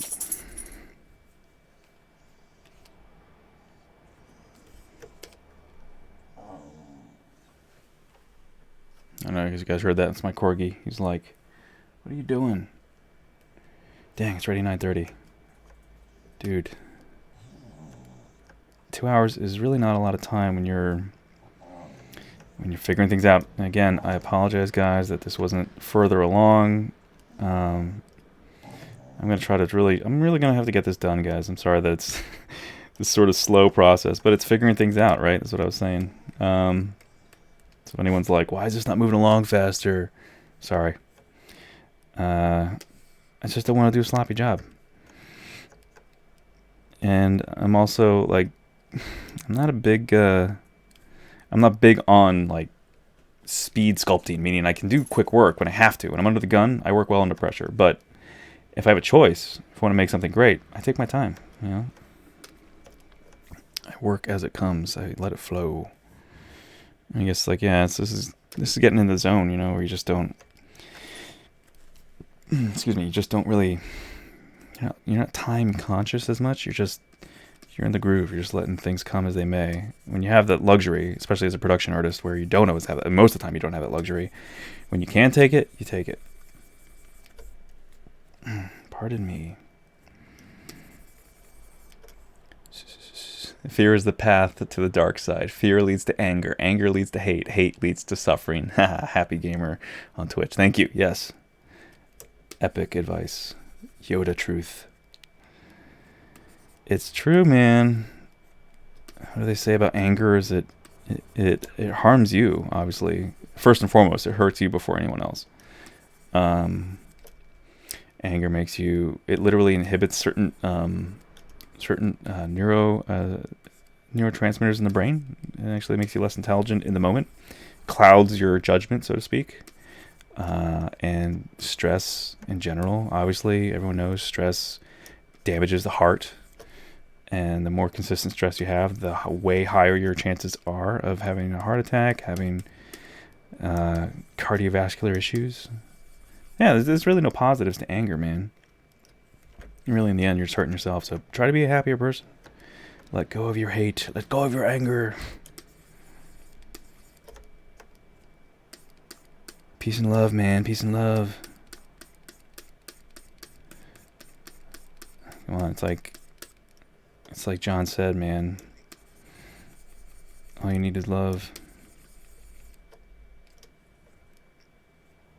That reminds me, I was looking up, I was trying to figure out like where this quote is from, and I hate how people, maybe it's, again, I'm saying hate, I don't really mean it.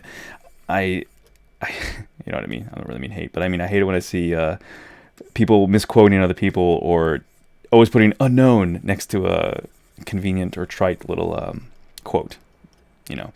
So I always try to find out like where these quotes come from when I can. When they say unknown, just try copying and pasting the unknown quote into Google and see what comes up. Because odds are you can probably find quickly, almost instantly, who actually said it first. Sometimes it is unknown, because maybe it was somebody who just had some wise advice and put it into a nice phrase, and there you go. Other times, you actually find the perpetrator. So in my case, recently I was talking about love. An acquaintance of mine posted something about love on their Instagram, and then I chimed in with thoughts on that. Just before I hopped on the stream, actually. And there's this one quote that I love, no pun intended, that's from a book that I have not read, so I can't say whether it's good or bad, but a lot of the reviews from seemingly intelligent people say that it's very bad. So, meaning it's just not well written, and it's like very teenage-like and just a mess as far as its structure goes as a book. So with that caveat being said, could take the meat off the bone and still get something good out of a, make lemonade out of lemons. So the phrase is, the quote is, hopefully I get it right now because I just read it. People are meant to be loved, and things are made to be used. The world is in chaos. The world is in such chaos today because, just reverse it, things are being loved and people are being used. So yeah, it's sort of very obvious. It's a very no duh, but it's very true. And I think it's something that I only heard a few years ago, and I think the book is probably only published a few years ago, but it's good. It's a very poignant, simple, basic premise. And for me, as someone who's an artist and someone who has kind of I don't really collect any one thing a lot of, but I do love great statues, I love great art, and I love animals. So I have an eclectic collection of different statues and artwork and books, and I love great artwork. I love great stories. So I love quality art. So I have a fair amount of it in one way or another, in some form or another, like a lot of people do. But when I find myself getting, even with anything, a car, a Cintiq, a laptop, a phone, whenever I get too precious about physical things, about materialistic things, but stuff that really are tools in a lot of ways, or even a toy or an object that's simply for fun, a video game, whatever. Even those things are, in a sense, they have a function, right? They have a function, a purpose, most of them. Things are meant to be used, right? People are meant to be loved. So whenever I get too precious with things, and when I see people freak out over like, oh my God, they dented my car, like, oh, I get it, dude. It sucks, but someone who keys your car, that really blows. It's really crappy. But on the other side of it, it's like, dude, like Gervais said the other day on the Golden Globes, man, oh my God, his monologue was epic. I freaking loved his monologue. If you haven't seen the opening monologue of Ricky Gervais to the 2020 Golden Globe Awards, watch it. Holy shit. Oh my God. He just said a lot of us are thinking, and Hollywood God, it's just desserts. But man, like it's now I've lost my train of thought because I was focusing so much on that. But his speech was epic.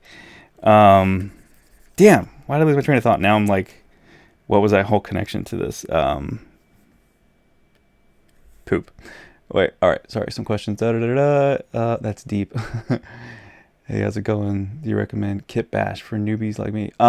Kit Bash. Sorry, so detour from what I was trying to say, maybe will come back to me. So someone's asking about if I recommend Kit Bash. Now, is that Kit Bash, is that a brand? Is that specifically, or you just mean kit bashing in general, where you take, so for those who don't know, I'll explain. Kit bashing is when you take, like in real life, so speaking of course digitally now, but in the real world, originally kit bashing was taking literally different model kits, taking different parts together from random things, or even just finding stuff from, that works for a model to make it look like greebles and nernies. Greebles and nernies are, I think that term actually came from from Lucasfilm with Star Wars ships. It's putting little bits and bobs and things together to make something look detailed or technical, or just have clutter or a look of complexity to it, which they never really service a purpose other than that, to look like they. So kit bashing is sort of the same idea, where you can take disparate parts, like, insert meshes in ZBrush, for instance. You take a bunch of insert mesh, multi-mesh brushes, and you just sort of add different pieces of whatever to kit bash to make something quickly, whether it's insert mesh brush or it's just different pieces of models you've made and putting them together, or that other people have made. So you go on TurboSquid, download a bunch of free stuff, smash it together, and you've made something out of that. That's what kit bashing is. So for those who don't know, so pre-made kit. Okay, yeah. So yeah. So do I recommend kit bashing for newbies? I mean, sure. I think kit bashing is, first of all, it's a legit technique in all art industries when it comes to getting from point A to point B with speed. If you want to get from nothing to a finished model of whatever quickly, kit bashing is a completely legitimate way to do it. Now, that being said, there's a caveat to that, which is don't let that become a crutch. Don't let that become the only way you know how to work, or you're really handicapping yourself. You're really debilitating yourself in the long run. You really want to become able to model anything that you can think of, so that you can essentially create your own kit. And so that's not really kit bashing. You're just you're modeling what you want to create. So again, it's like, I don't know. It's like working out, man. It's like anything, if you do the work, you reap the rewards. It's like taking it. It's not quite like taking a test, because that's, kind of testing's BS to some degree, but, because you can memorize something for a test and regurgitate it and forget it, like, a day later, and it's irrelevant. It just means you're a good test taker. You're good at memorization quickly. So kit bashing, yeah, I mean, I would say, especially as someone who's new, it's a great way to learn, to experiment, and to explore creatively. Absolutely. It's great. And yeah, at times it can be a way to successfully achieve your modeling goal, especially if you're under the gun. I'll say that too. If you're in production, dude, don't think that we're making everything you see in production from scratch. People buy stuff off of whatever it is. There's a whole ton of repositories out there, and a lot of free stuff too. But a lot of times in production, our art directors or ourselves or whatever will buy a model that is 80% there, or even if we have to remesh it, we have to retopologize it or z-remesh it or whatever. We start with whatever gets us from point A to point B as quickly as possible, because efficiency and visual excellence is the name of the game in production, right? So if you want to be a production artist, you really have to know what you're getting into too, right? Production artists produce. You create something that someone else is saying make, all right? You're not often given the chance to, not as much, unless you are lucky and that you're in a smaller team and you're highly skilled at modeling efficiently and quickly creating concepts in ZBrush, which is it's a fun skill, and it's great to have, and I really enjoy that. I also, though, really enjoy being able to produce something that can be used in production from when I produce it from the get-go. So kit bashing is a great way to learn, and it's definitely a valid way to model something, but it shouldn't be your only way of doing it. And I think it's like anything too, man. I mean, it's like asking, can I trace to draw something and learn? Sure, you can, and you can learn something from that. But again, it's like cheating. The whole point of this, I guess, is that if you kit bash only and just keep doing that all the time, especially when it's like you're not hardly changing the model, you're just sort of slapping things together, or minimally changing it, you're not going to learn as much. You're not going to become a better artist objectively. You're not going to become a better artist directly from that, at least not as quickly. I mean, you'll still learn if you're looking for it, but it's great to look at other people's work, though. It is, and it's good to look at good work. It's like anything. You want to become a good writer? Read good authors. You want to become a good filmmaker? Watch good movies. It's just like, it's kind of no-brainer, like kind of duh kind of stuff, but a lot of people apparently don't think about this. If you want to become excellent at something, observe those who did excellent work and study what they did. It's logic. What do you think professors and teachers, why do you think they're even paid to do what they do? I mean, some of them do suck, but especially professors who have tenure and should be not in tenure. But Yeah, I have some bad memories of bad professors. But that aside, in general, people become successful and excellent in art because they know what they're doing and they're good at it. So study the masters, study good work, and you will learn what makes good work, and your eye will become sharper for it. But it's like anything with life drawing. I remember back in the day, man, when I was in university, life drawing, life drawing naked people, right? You have the human figure in front of you. You've got to learn anatomy, and then you've got to observe what you're looking at and draw what you see, not what you think you see, which means a lot of artists are down here working on their canvas a lot and then looking up for 2 seconds and then back to here for like 90%. It's got to be the other way around. You got to look up you got to look at your object like 80 times more than you're looking at your painting or your drawing. You've got to really constantly be going back and forth. So that being said, again, that's where drawing comes into play. Like the fine arts, its observation is king. You have to know what you're looking at and its form, not what you think it looks like, and you're just kind of fudging it. That rigidity is not always asked for, but it's like I remember someone asking like other artists who make anime, like, oh well, can I just copy anime all the time, like kids in high school? And it's like, sure you can, but you're not going to become a great artist through that necessarily. You might become a decent anime artist eventually, but if you're shoehorning yourself into one style only all the time, and you're not, it's like not working out. If you just do one exercise the whole time, that one muscle will get strong, but then if you have too strong of one muscle and you don't have counter, your opposing muscles don't equally get worked out, you have a higher risk of actually injuring yourself because your one side is way disproportionately stronger than the other. And if you pull too hard on one side and the other, you can actually have muscle tears. You can have serious injuries. So it's all metaphorical. It's all the same thing, though. You have to. Kit bashing is good, but just do it to just do it as exercise and do it as learning, and then definitely create your own stuff. Recreate what you see that you like, and then reference material that you want to create original ideas from. Have an original idea and then find the reference that will help you achieve that. From real life, from photography, from video, from other people's work on it, perhaps. But do the hard work. I would say too. That's basically what I'm saying in the end. Sorry, it's a really long-winded answer for kit bashing or not. He's like, okay, got it, or she. Sorry. Cool. Oh man, we are almost at time. 9:50, 9:49.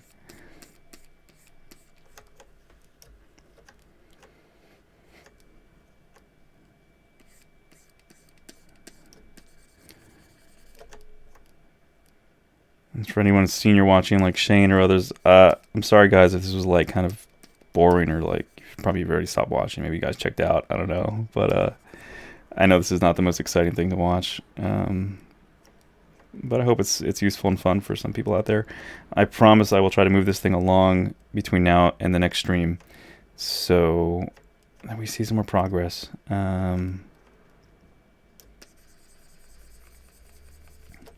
I gotta take this thing down.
Got any more questions? Anybody curious about anything else? Feel free to chime in.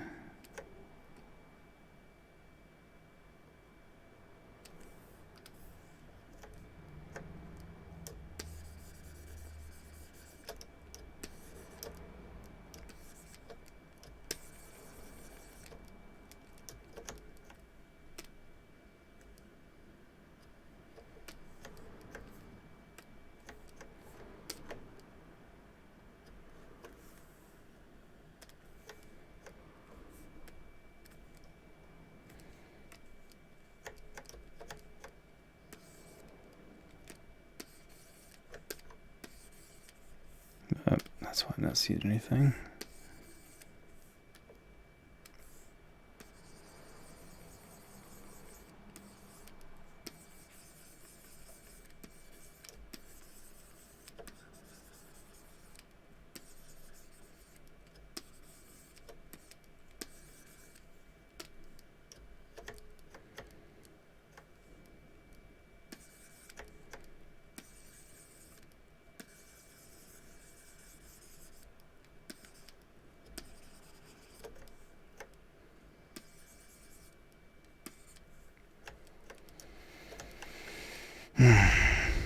Anyone else gain like 1,000 pounds over the holidays, man? I feel like I gained a couple.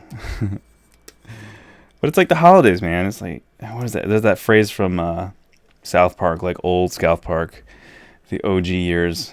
I think Cartman was like, I'm not fat, I'm festively plump. And it's become my motto during the holidays.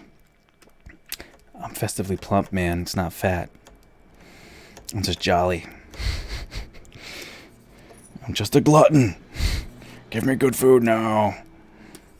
Someone just get a funnel and just raw. Just I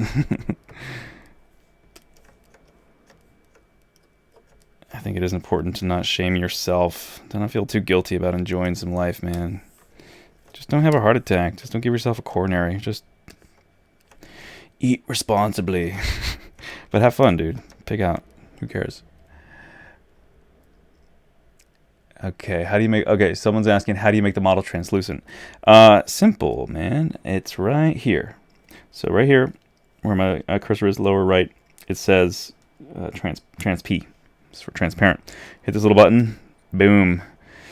Ghosts it. So now you can see through all the other models, and whatever you have selected stays solid.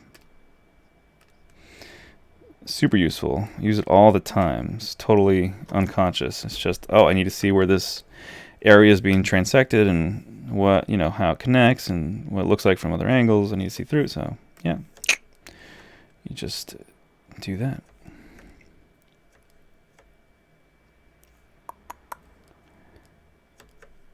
And what are we at here? We are almost at time. I have to double check the schedule, but I don't think anyone's on after me. I don't want to, of course, butt into anyone else's time if there's someone else scheduled to go on after me.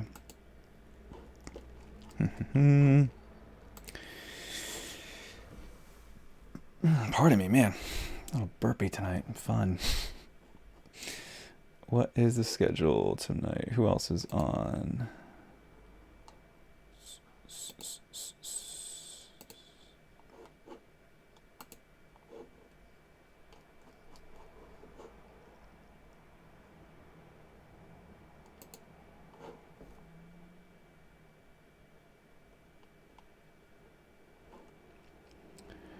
Yeah, I'm it. So I will go a little bit longer for those who want to stick around and see this go a little further.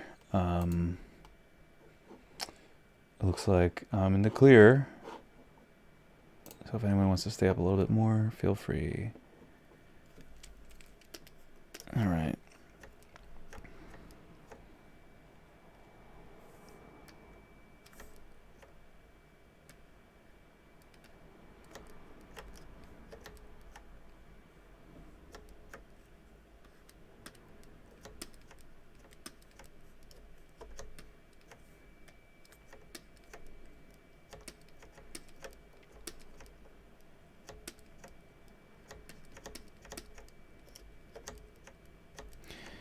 Anyone else see the trailer for the Christopher Nolan's next movie called Tenet? I'm kind of stoked about that. I'm excited for any Christopher Nolan movie right now. I think the only one that I really would say I just didn't care for very much was Dunkirk, which is too bad because I'm a fan of good war movies. But I don't know, it didn't quite work for me. But most of his other stuff, man, I gotta say, I really enjoyed. Interstellar is one of my other top 3 favorite films. Tenet, I'm definitely I'm curious about. I'm just curious though. I'm really kind of I'm wondering if it's, I don't know. I'm wondering if it's gonna be as powerful payoff as his other films.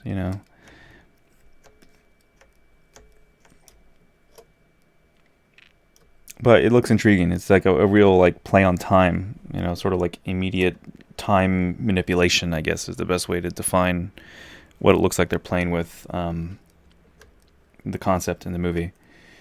Like apparently from the trailer, I guess the guy, the main character, looks like he has to die to then be able to access these abilities which other people seem to be able to engage with simultaneously in some sort of organization, which is, I guess, a counter-terrorist sort of unit, team, and they are tasked with manipulating time to prevent something worse than World War III, is what they say in the trailer.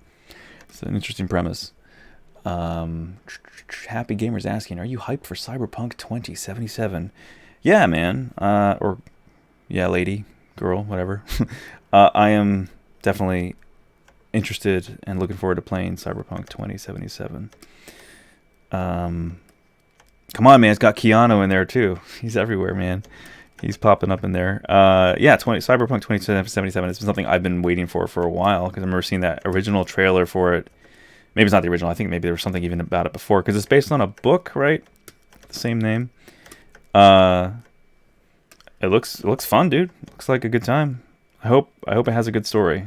That's again what it all comes back down to for me, because gameplay looks good, but also looks kind of standard fare. I mean, it looks like a lot like Deus Ex, Human Revolution, and Mankind Divided, which are awesome games in my opinion. And they're awesome because the gameplay is fun, but again, the story's intriguing and the design work, right?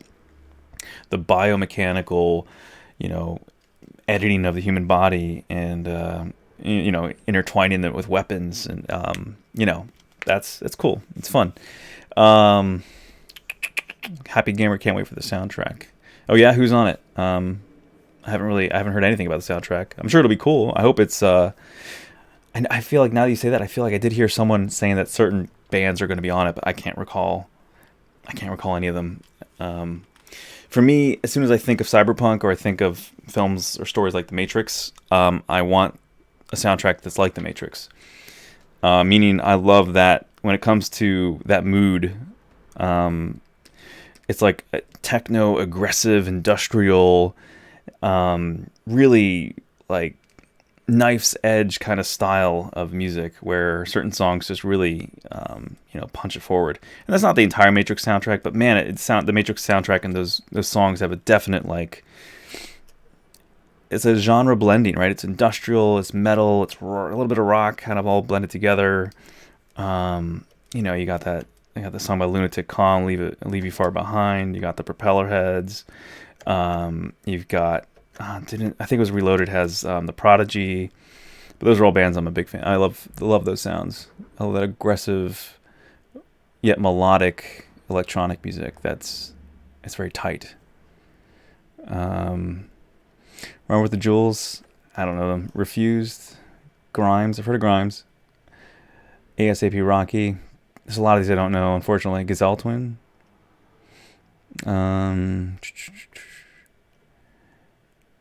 Yeah, there's a lot of them I actually don't know. Grimes is Elon Musk's girlfriend. Ah, interesting. Okay, wow. Big fan of Elon Musk. Big fan of Tesla. I've been actually really lucky that I've been roommates with several Tesla interns.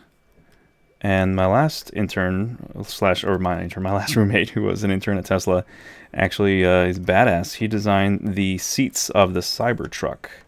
He's an interior design focused artist. And also he designed the entire Cyberquad, which is the ATV that Tesla is releasing with the Cybertruck.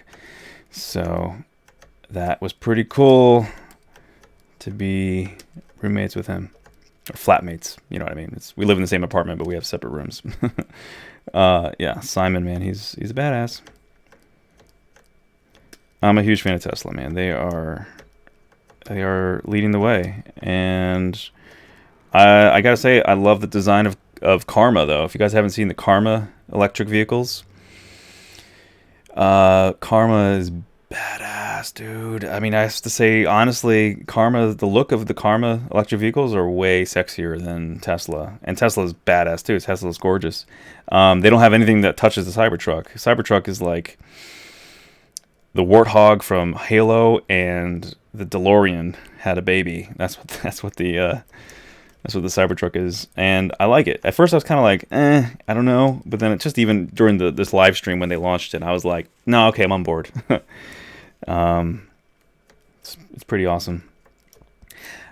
Yeah, the only thing is I don't know. The only qualm with the launch amongst I heard about the whole, when I was watching it live when they broke the windows, which was unfortunate. But my only real qualm with it is just I don't know that I would show the world that it's 9mm bulletproof. Like it's like anything, man. It's like you don't. I mean, leave it that strong, but just don't tell people that. I'm like, I don't know. You don't want people to make it a drive-by vehicle. You don't want people to be like criminals to be like, oh, it's 9mm bulletproof, and I know cops carry 9mm. It's like you don't really want to tell people that. I'm like, I mean, it's cool to say that you're going to be safe for all the innocent people, but for anyone who's just got malintent, I don't know. That's responsible to let them know, like, hey, you can buy a bullet or rent or steal a bulletproof vehicle. I'm sure it'd be hard to steal cars like that, but or a truck like that. I mean, but so yeah. My other question, I guess, I'm curious about with the Cybertruck is just like impact, man, like pedestrian impact. Cars have crumple zones for a reason, and the design of hoods and certain things are there for pedestrian safety. God forbid they hit somebody. There's a reason for their form and shape so that it minimizes damage on a human body. I mean, granted, you can't make everything like you can't nerf the world. You can't, cushion everything. So I get it, but truck looks awesome. I like it. I love it. I would love to have one, except LA and where I live right now. It's like, where would I park the thing? It's a beast. But it is, and I've never been a big pickup guy. Not that I have anything against them. I just don't have a real use for it. But legitimately, I would just love it for as a fun vehicle to own and drive because it looks fucking awesome. But yeah, I'm not. I don't haul a lot of giant things around. It would make moving a lot easier though. I don't move a lot either, but you can fit a fridge in the back there pretty easily, which is nice.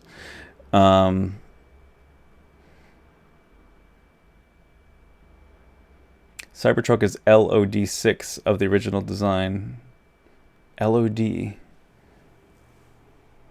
Oh, you're talking about like level of detail, or you're talking about like going down in detail or something? Is that what you're referring to? Someone's asking me, did you like the 3D printed car? I'm not sure which one you mean. There's been a couple 3D printed cars now. And a lot of them look kind of pretty bad. Meaning they look like a giant FDM printer, which is I think what they used, printed it. Just these giant thick layer lines that are like ribbing. You could rub your finger up and down it and be like, like that. And that lenticular sound, you can scratch a little plastic ribbing and it looks like a giant version of that. I mean, the idea, the concept, the execution of it's incredible that we can actually 3D print like 80-90% of a vehicle and have it function. But until we're actually doing that for like what they're doing for SpaceX's fuselages, and we're printing metal into seamless layers where it's like you're fusing it at the molecular level. So they're able to do 3D printed metal where they can blend between different metals and create essentially a point of essentially creating a new alloy at the junction. So instead, traditionally with metals, you can only weld them. So you have like whatever, you have certain metal. I mean, I'm sure you can't even weld all metals together because I think there'd be strength differences and whatever. But you could take something, I don't know, it's like stainless steel, and take something that's iron and weld them together. But you're still creating like a melting point between those two areas, and it's not nearly as strong when you do 3D printing of metal in this new manner where they can take titanium and stainless steel, for instance, and it becomes this perfect molecular fading from one metal to the other. So in between, it's an alloy of these metals that was never done to that level of strength before, where there's such a gradation between the two. It's amazing. So I was seeing that a while back, and I was like, just the papers on it. But I was like, dude, that's incredible. That's pretty cool. So if we can start printing cars like that, where you can print not just like a really cool frame that has a skeletal, like algorithmic look to it, where it has like that sort of flow of the kind of the Veroni or Veroroni, whatever that algorithm is for like fracturing things in 3D.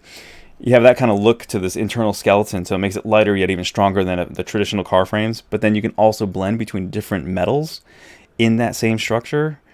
I mean, the strength to flexibility ratio becomes incredible. I mean, you can really design awesome vehicles. Just anything that's mechanical, that's traditionally assembled by solid chunks of different metals. Now we can blend between them. You open up new doors, man. It's like you're really going in uncharted territory. It's pretty cool.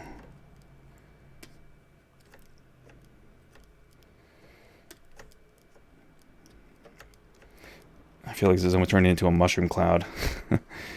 It's like subconsciously. Don't want to do that. Ah.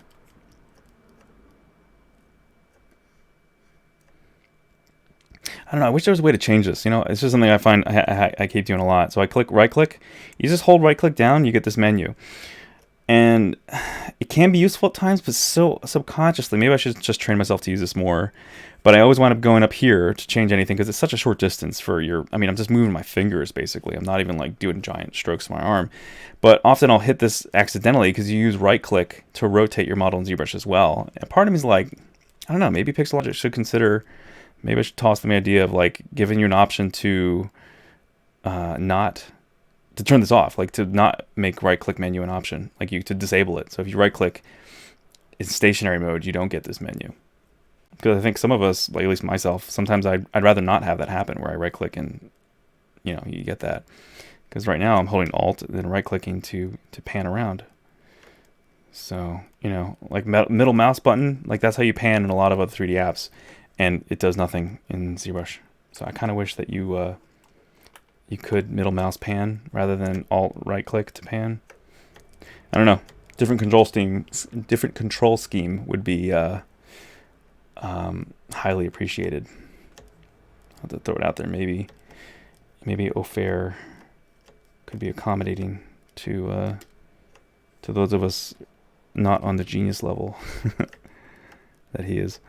I don't know, Shane, if you're still out there, do you ever do this too, where you're like right click and you're like, oops, don't want that? Maybe I'm just being a little physically lazy. I don't know, but I mean, it's like when you rotate around something so much, sometimes it just invariably it happens where you're like this, and you click something else by accident, and you get something, and you're just like, didn't want that. I don't know if Shane's still in there or not. Maybe he's not.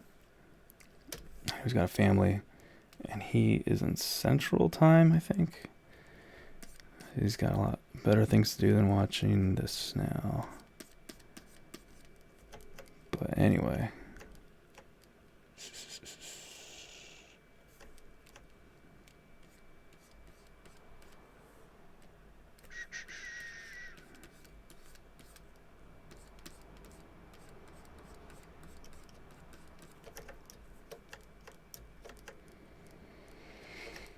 Alright, now I can actually implement this bad boy again.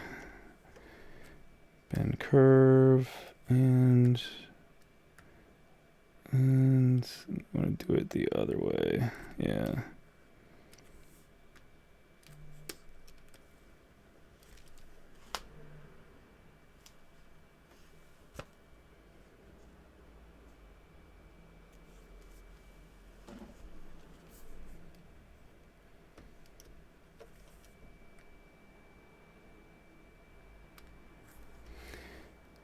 So this, oh, that's right. This is decimated.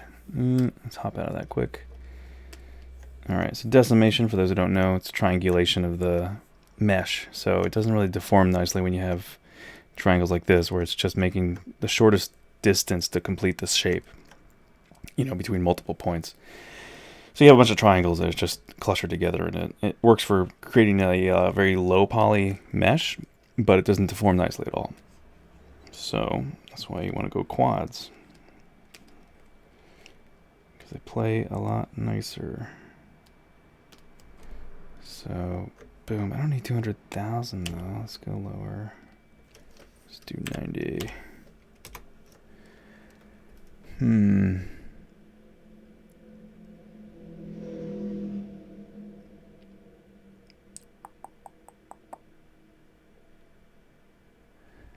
Ah, hey, there we go.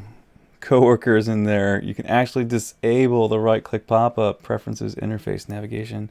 See, I should have Googled that. Derp. I redact everything I just said. Oops.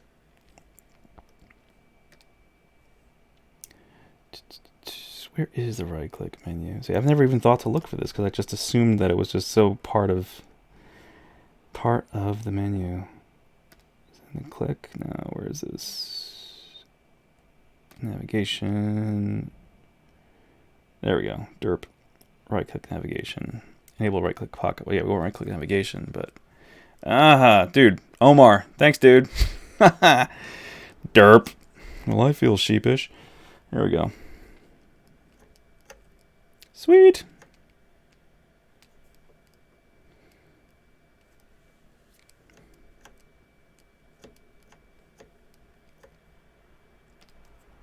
All right. Nope. The heck? Yeah, all right. That's more like it.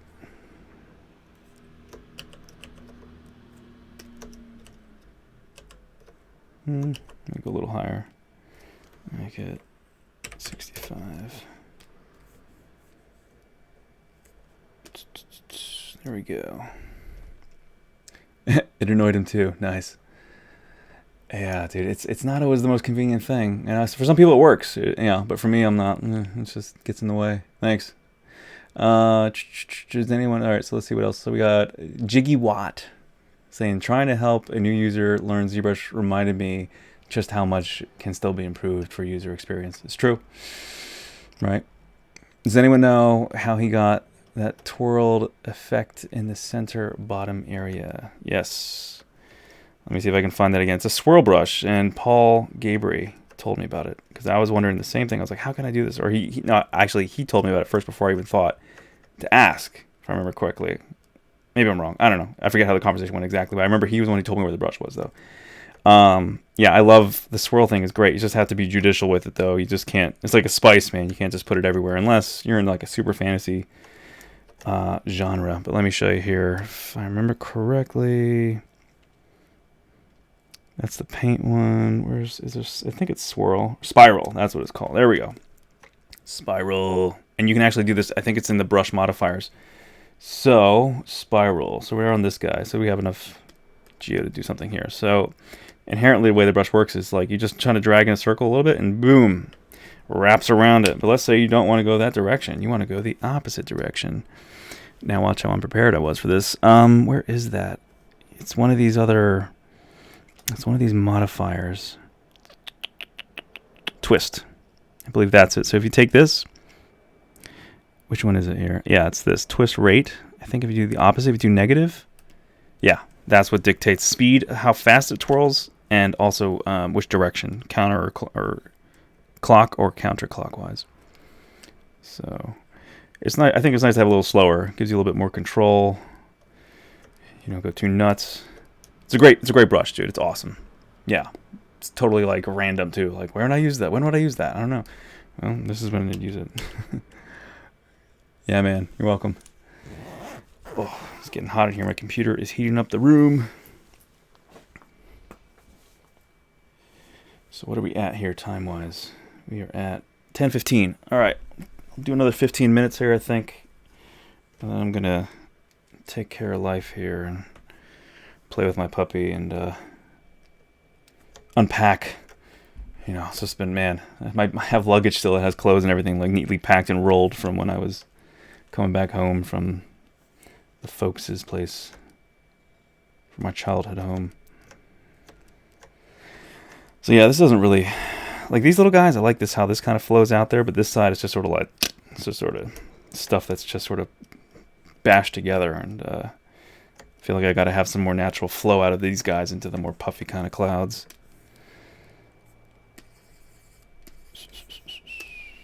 Oh, derp.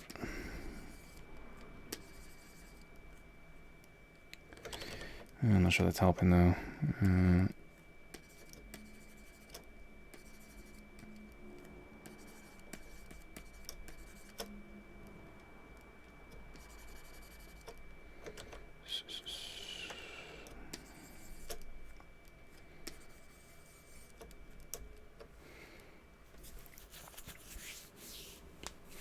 You know, I don't know. I'm looking at this and like maybe the solution is that these guys should just be smaller and the bigger one should be out here somewhere, if at all.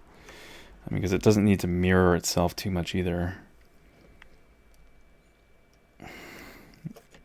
I don't know. It's like I want to have fun, but I also don't want it to be like, you know, I don't want people to look at it and think what I'm thinking right now, which is like, yeah, those forms don't really flow. They don't really work.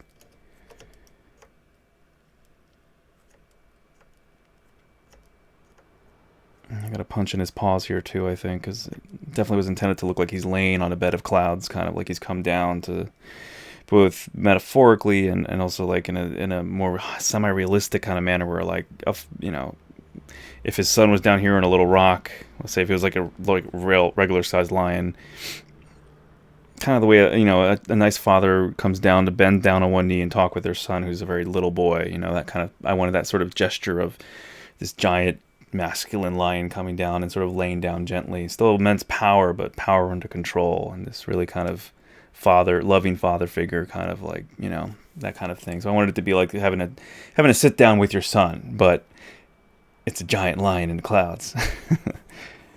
So I really kind of like that pose. So I'm gonna flesh out those paws down there more later in some way. I was thinking about crossing them, but then I'm like, nah, it's too much. It's going too far. I think maybe just kind of staggering them a little bit, little off center, kind of. I don't know. Maybe crossing them would work. I don't know. It's like it looks so. It's such an anthropomorphized thing that animals do. You know, we see dogs do it. You see lions, cats do it. I don't know. Such a human gesture in some ways, like crossing your legs or your arms or whatever. It's just like you're in a relaxed, almost like armchair-esque kind of, even though it doesn't apply to an armchair, it's just that idea of like, well, let's have a conversation.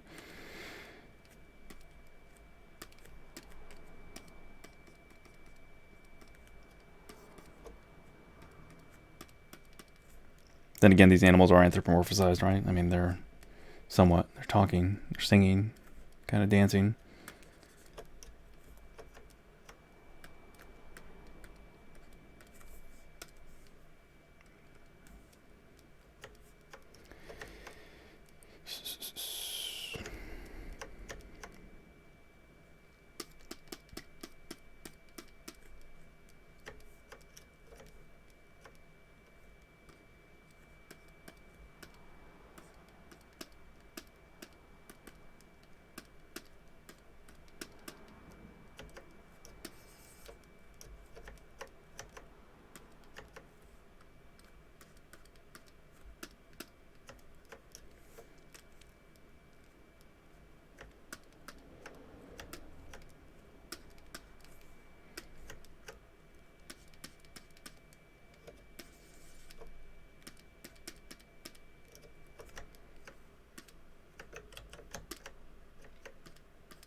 Anyone else have questions? Anyone curious about anything?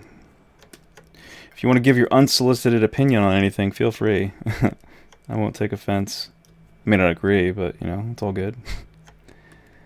Shake things up a little bit.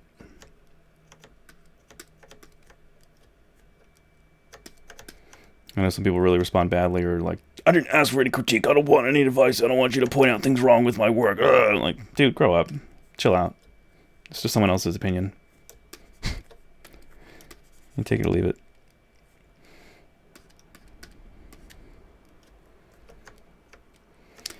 Yeah, I really hate seeing that about artists. I know so many people, especially young artists, but there's some senior people I've seen do it too, where they're like, I didn't ask for your opinion. I don't want. And like, dude, it's not worth getting angry about. Chill the fuck out. Take a chill pill. Relax. Sit down. Pipe down. Someone didn't like your work. Oh God, how horrible. It's just one person's opinion. If they're not the ones cutting your check, or firing you, or hiring you, or who cares? Let it go.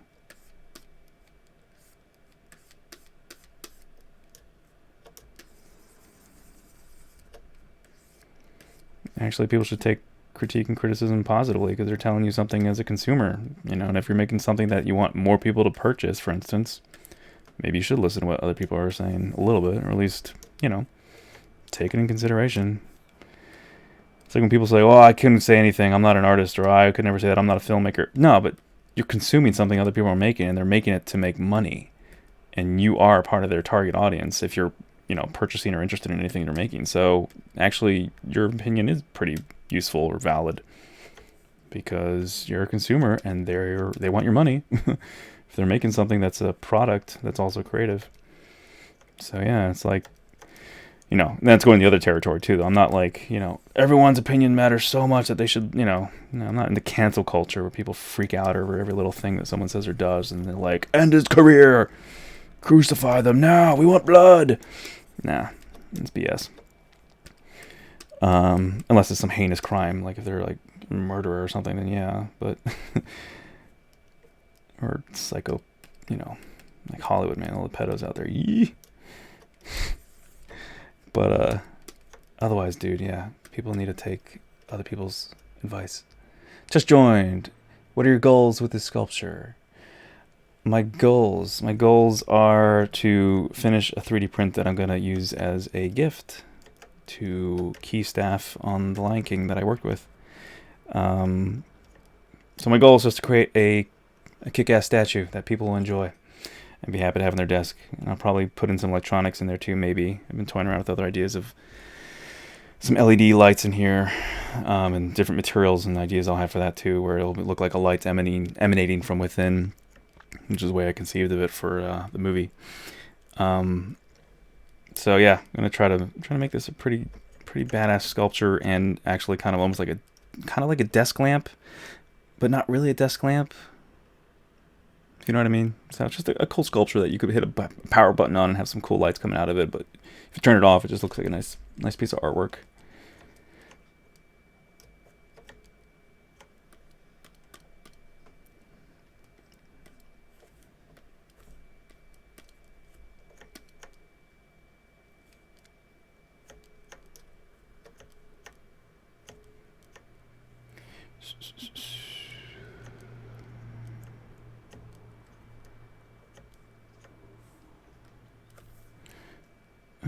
Let's see here. Pinch is another great brush for those who do not know.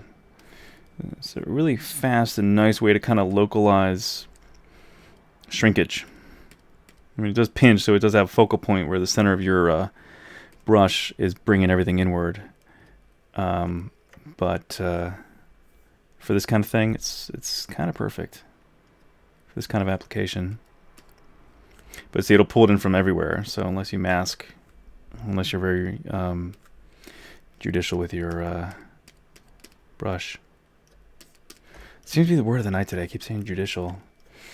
If you're exacting, if you're precise, if you are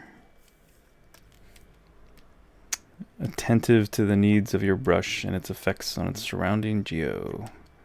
I had a coworker today laugh at me for using the word satiate. They were like, "Whoa, where'd that come from? Showing off here." I'm like, "Dude, no, it's just I'm a walking thesaurus," I said jokingly, and they're like, "Okay." It was all just fun and in jest, but I'm like, I don't know. I like fun words. I like trying to apply them where I can, when I can. When I was a kid, I was such a nerd. I wanted to learn so much. I wanted to not just learn. I mean, I wanted to improve myself. I always was like, I want to mature. I want to grow. I want to expand my vocabulary. I want to speak well. I want to orate well. I want to present myself well. Who doesn't want to be respected in some way? And one of the most immediate ways people will categorize you when they meet you is not just how you dress and how you speak or how you smell, but yeah, how you communicate, how you present yourself. And so I was always like, well, how do you get a better vocabulary? You read and you pick up a dictionary. And people always say that, like, pick up a dictionary. I was like, okay.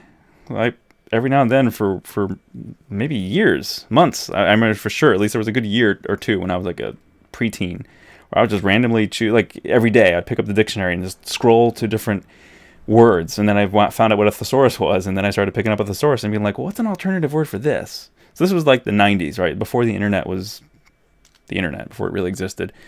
That was the way you sort of like pull a dictionary and just like randomly change to one page and be like, what does this word mean? Oh, wow. Never knew that. And that's, I kind of just randomly started trying to improve my vocabulary. Now there's like apps, I think, and like email. I remember back in the day too, there were these emails you could get. You could sign up on a site for like a word of the day. And I think I'm sure that's still a thing. I mean, there's probably apps now, I'm sure, that like feed you a word of the day, you know. I bet you can probably turn that on in your dictionary app or something. But yeah, for me, that was always kind of a thing. I was always like, cool, let's learn some new words. Then you got to figure out how to implement them, of course, like in a sentence, you know. But when I was a kid, I was stupid and smart and high. That's funny. Christine Kicks. Hilarious. We're all smart and dumb as children. I think there's a certain beauty to a child's mind. Like, I love Sir Ken Robinson. He has one of the most famous TED Talks ever, and it's awesome. He also made this book called The Element. If you haven't read it, get the audiobook or the physical book, read it. It's awesome. But he has this awesome TED Talk from years ago, and it focused on how children are some of the best creators in the world because I'm putting it in my own words. They kind of don't give a shit. I mean, they don't know to give a shit. I mean, they don't know to care about failure, right? They haven't, when they're very young, they haven't had, if they have good parents, especially, their parents haven't stigmatized and made the experience of failure or accident painful, right? So they don't know to not give it a go, right? They're not afraid to fail. So as a child, you have sort of this unique quality of discovery and inherent sort of tendency toward innovation and experimentation without the failure, or without the fear of failure, right? Without the risk associated where you can psych yourself out of even trying something because you're like, oh no, but it won't work. Or, you know, it's like one of my other mantras in life is focus on possibilities, not on limitations.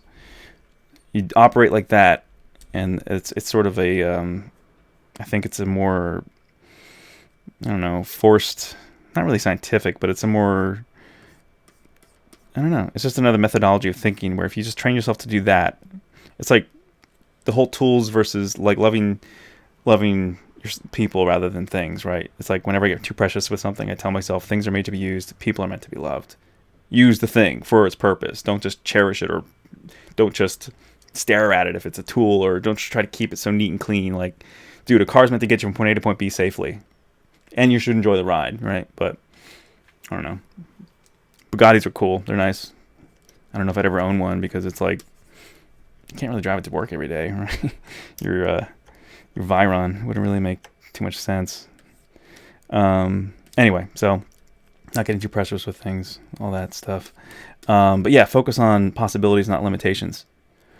So that's how kids operate. So all that to say from that comment is kids have a beauty to their innocence and their desire to experiment that I think we should all aspire to retain in some way, to be that kind of innocently, blindly, not that we, I mean, innocence is almost like an unawareness of things, which is both beautiful and dangerous, of course, because the world is a dangerous, messed up place, and so you don't want to be taken advantage of. But the ambition and that incredible, like, uninhibited desire to just experiment, to try, to create, and just unabashedly just, you know, move forward like that, that's awesome. And kids have that built in, and then we kind of train them out of that, and we teach them out of that in school. We stigmatize failure, right?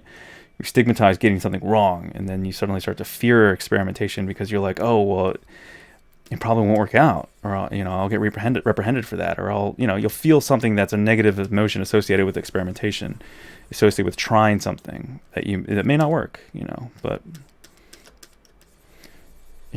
accident, necessity, experimentation, lack of fear of failure. Those are all like fertile ground for discovery and for innovation and for improvement. So yeah, man, being a kid was awesome. We just don't appreciate it when we're kids. Now I'm an adult and I miss being a kid. Hell yeah.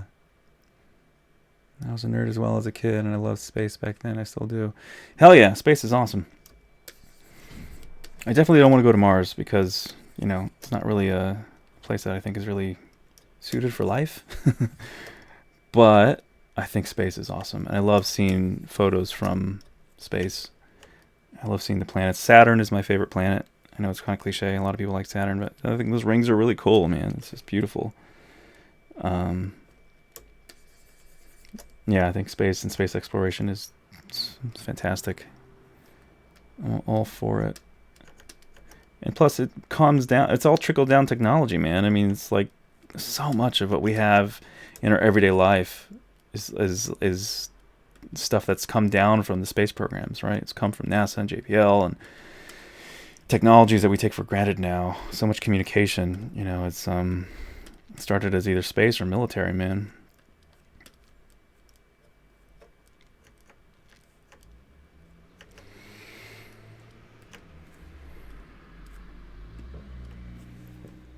Excuse me. Pardon me. Anyone remember Secret of Nim, that great Don Bluth movie? There's that crow, voiced by the great and late Don DeLuise, and I think it was in. I'm pretty sure it was in there where it's like he's tripping over things and he's like, "Excuse me, pardon me." He's always saying that as he's like fumbling around in life. There's some scene where I think they actually cut out from something and you just hear him clamoring and just hears like banging. You hear things falling all over the place as he's like, "Oh," and then he's just like, "Excuse me, pardon me, I'm sorry." His automatic response from him. He's always his character was such a bumbling fool, and yet such a useful idiot. It's such a great movie, man. Like that's a movie where, man, like Land Before Time, Secret of Nim, All Dogs Go to Heaven. Those are some of my American Tail. Those are classics, and I very hesitantly say, like, if they could get the really good, like the Paddington Bear treatment, right? If you guys have ever seen the Paddington Bear CG movies, they're actually really good. I mean, like the CG quality is phenomenal, and they got the character right. You know, I hate to say it. I hate to say anything negative about the Lion King, but I mean, it's the emotions in the face weren't there, and they really should have been. They really needed to be, and I'm really bummed that they weren't. I really missed that. I feel like Paddington Bear is a great example of a realistic character with really expressive emotions on the face, and yet it didn't take you out of it. It didn't feel like you know, you weren't like, oh my god, you weren't, you know, it worked really well. It's really successful in my opinion, and super charming. Anyway, I would love to see them give that kind of treatment to like Secret of Nim, Land Before Time. Oh man, I would kill to work on a Land Before Time remake to sculpt those dinosaurs. That'd be awesome. And this is the thing, man. Some of the audio on that, just like Lion King, it's so good, and it was so well done by real kids, real voice acting children. I'm like, dude, just don't reinvent the wheel. Like, I know everyone wants to, we have to redo it. No, I would say the original's so good, and we've all like memorized it so well. It's like doing a cover to a song that only the original people have done well, and you know, you've had all these other artists attempt to do it, and they all suck by comparison. Like, they're not as good. I'm like, keep the audio from the original, clean it up a little bit, but just keep it exactly what it is. Maybe the soundtrack shouldn't even be touched either. You know, like the Land Before Time soundtrack's beautiful. It's amazing. It's just epic and gorgeous and emotional, and just like leave it alone. Just redo the visuals. Just do them like hyper real, beautiful. Like, just make it gorgeous. Like, don't be afraid of color. Like, saturate everything and in the right way. Like, color grade it. Make it epic. Choose better camera angles. Learn from what they did then, and like rotate the camera around and find a good shot.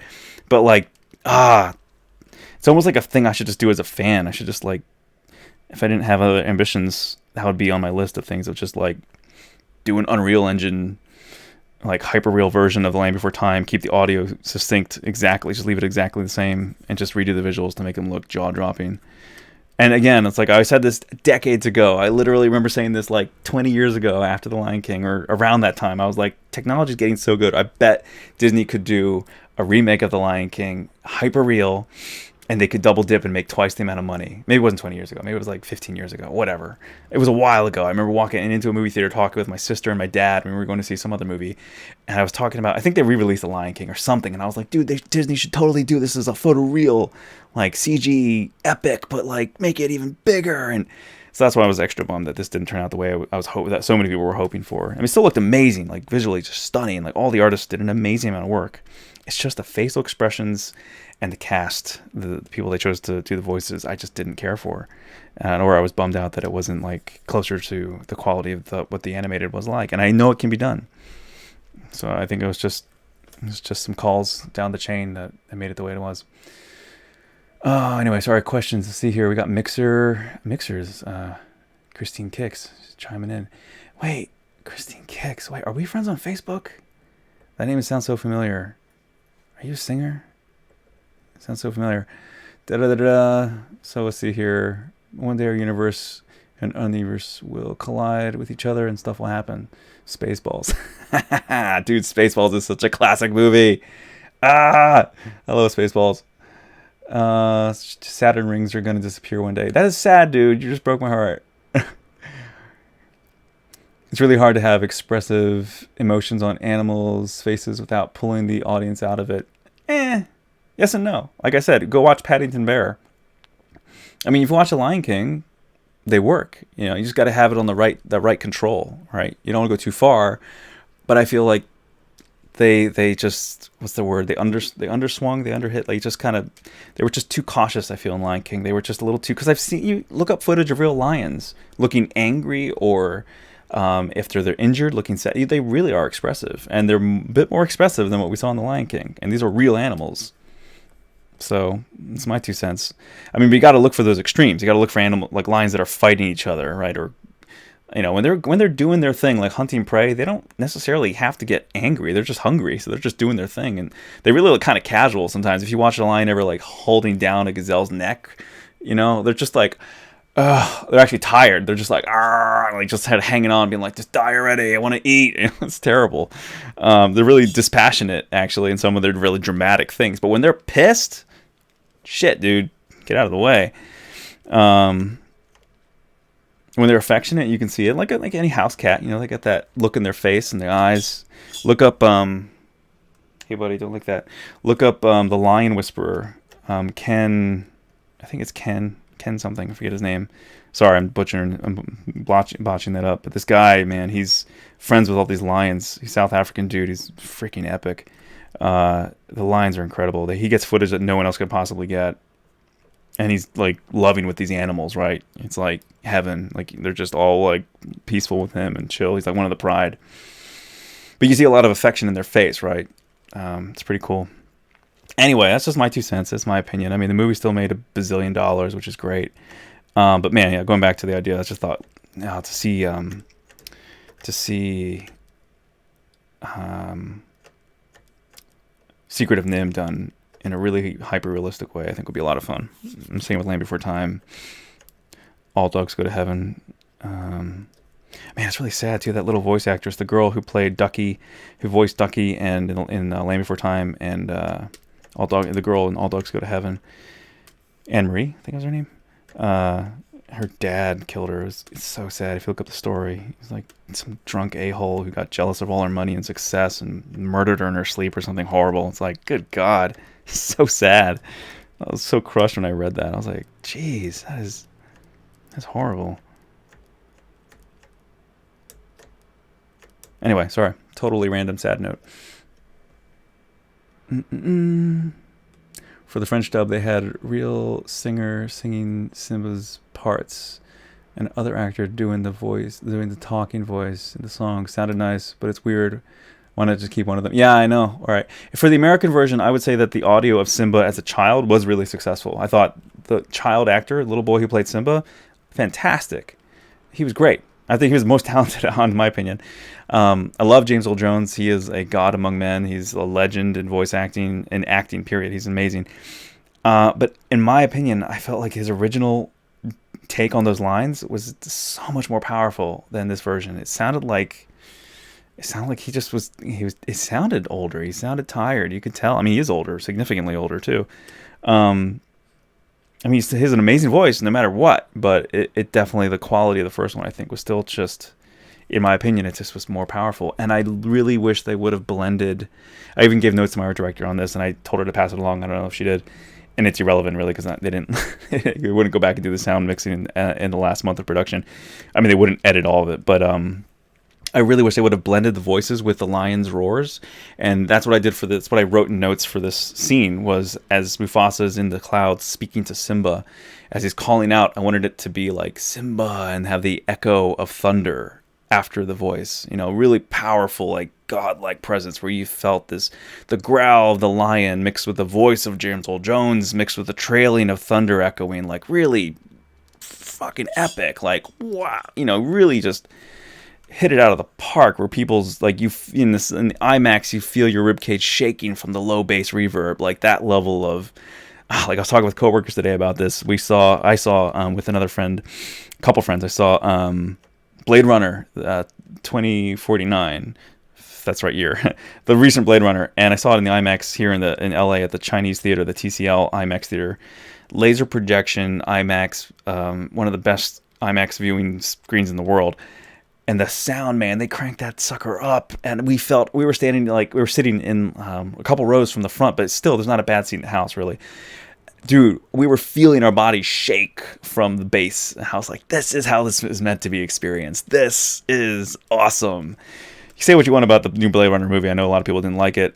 I enjoyed it, man, as a work of art and as being congruent and even maybe improving upon the foundation that the original made. I wasn't that big of a fan of the original. I mean, it's fun. It's unique. It has certain very iconic designs and themes and ideas and artistry to it. But this one, man, I feel like this was like the perfection on that recipe for its style, you know, or at least the refining of it, I should say. Nothing's perfect, but there's definitely certain scenes too I could have done without or didn't really care for as much. But still, the sound design, man, and the look, Roger Deakins, whew, man, these guys, they crushed it. So anyway, I think on those levels, that's why I'm aspiring to be a director. That's why I'm working on my first short film.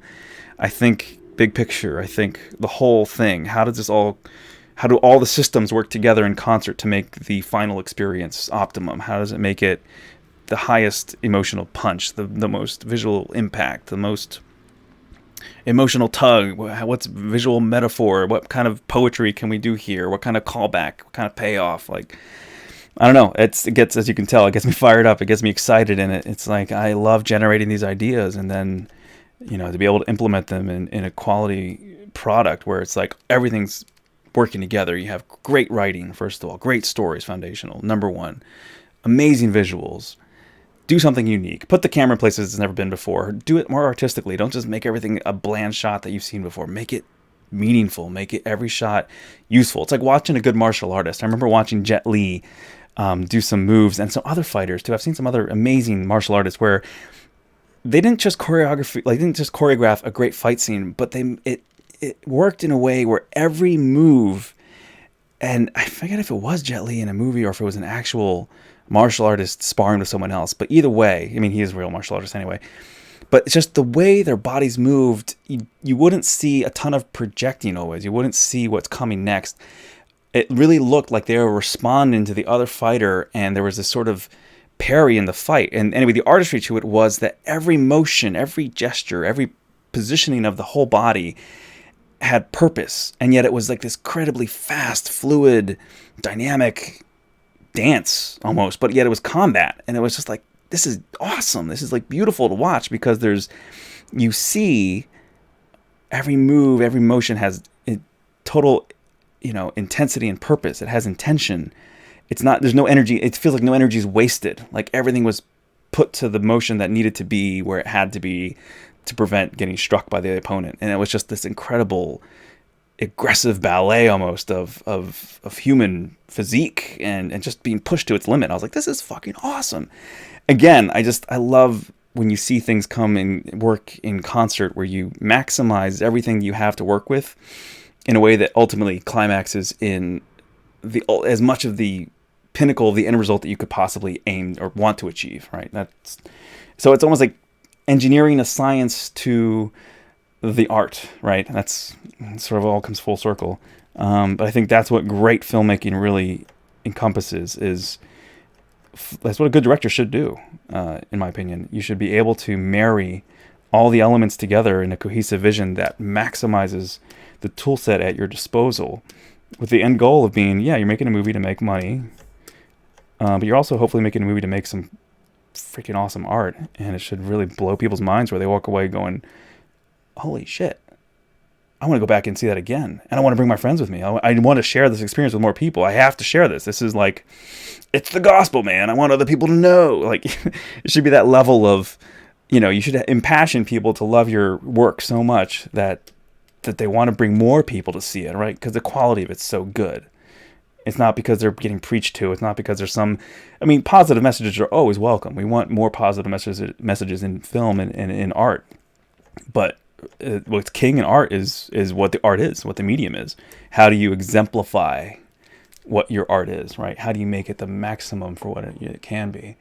Sorry, so I'm missing some questions here. What are people saying?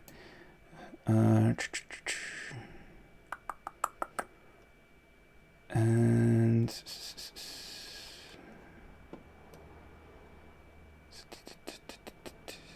so someone sucks at singing. My cat just scratches the heck out of my back.